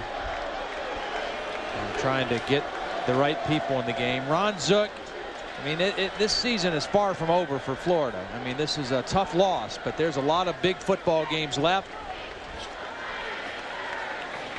They open the SEC schedule on the 21st against Tennessee up in Knoxville. Will be another huge challenge for Ron and his staff. But, you know, with the 12 games this year, it's going to be hard for any teams to go undefeated. I mean, that's asking a lot from anybody this year with an extra game and championship games and conferences. And here's the handoff, and Carthen out across the 15 to the 18-yard line. You know, I'm just watching Rex Grossman still out here competing with 13 seconds to go, and thinking of Peyton Manning at Tennessee when he was installed. And this is not, I think Grossman was the favorite, quote, for the Heisman coming into the night. And Peyton Manning said, you know, the problem with the whole build-up thing is that he was put on this pedestal and then just critiqued and nibbled to death over the course of the season. And I mean, Rex Grossman had a tough night, but I don't know that he's any less a quarterback after what we've seen tonight than he has been over the course of a stellar career. And you cannot question his toughness at all, because he hung in there from start to finish. And Ken Dorsey had a better night, but Rex Grossman will still have a great season. You watch. Well, let's go down to Jill Arrington with Larry Coker. Coker, congratulations. This is a big win for you up in the swamp. If there was any doubt, your young team surely stepped up. Are they well on their way to a national championship? Well, we've won 2 games. We played awfully hard. I'm very proud of the effort we had, Jill. It was just a tremendous effort. We made a lot of mistakes, but I like the way we got down. We came from behind, and we stayed the course. I'm very, very proud of this football team, this coaching staff. Congratulations, Coach. Vern, back to you. All right, Jill, congratulations to Larry Coker and the Hurricanes, 41-16. The win streak goes to 24 in a row. Dorsey, 4 TDs tonight. His record, 65 touchdown passes and 28-1 as a starting quarterback. Coming up next, the Women's Championship at the U.S. Open. The Williams sisters battle for the title. 41-16, the final here. We'll see you next week from Columbia. For Jill Arrington and Todd Blackledge, I'm Vern Lundquist saying goodnight from a drained swamp.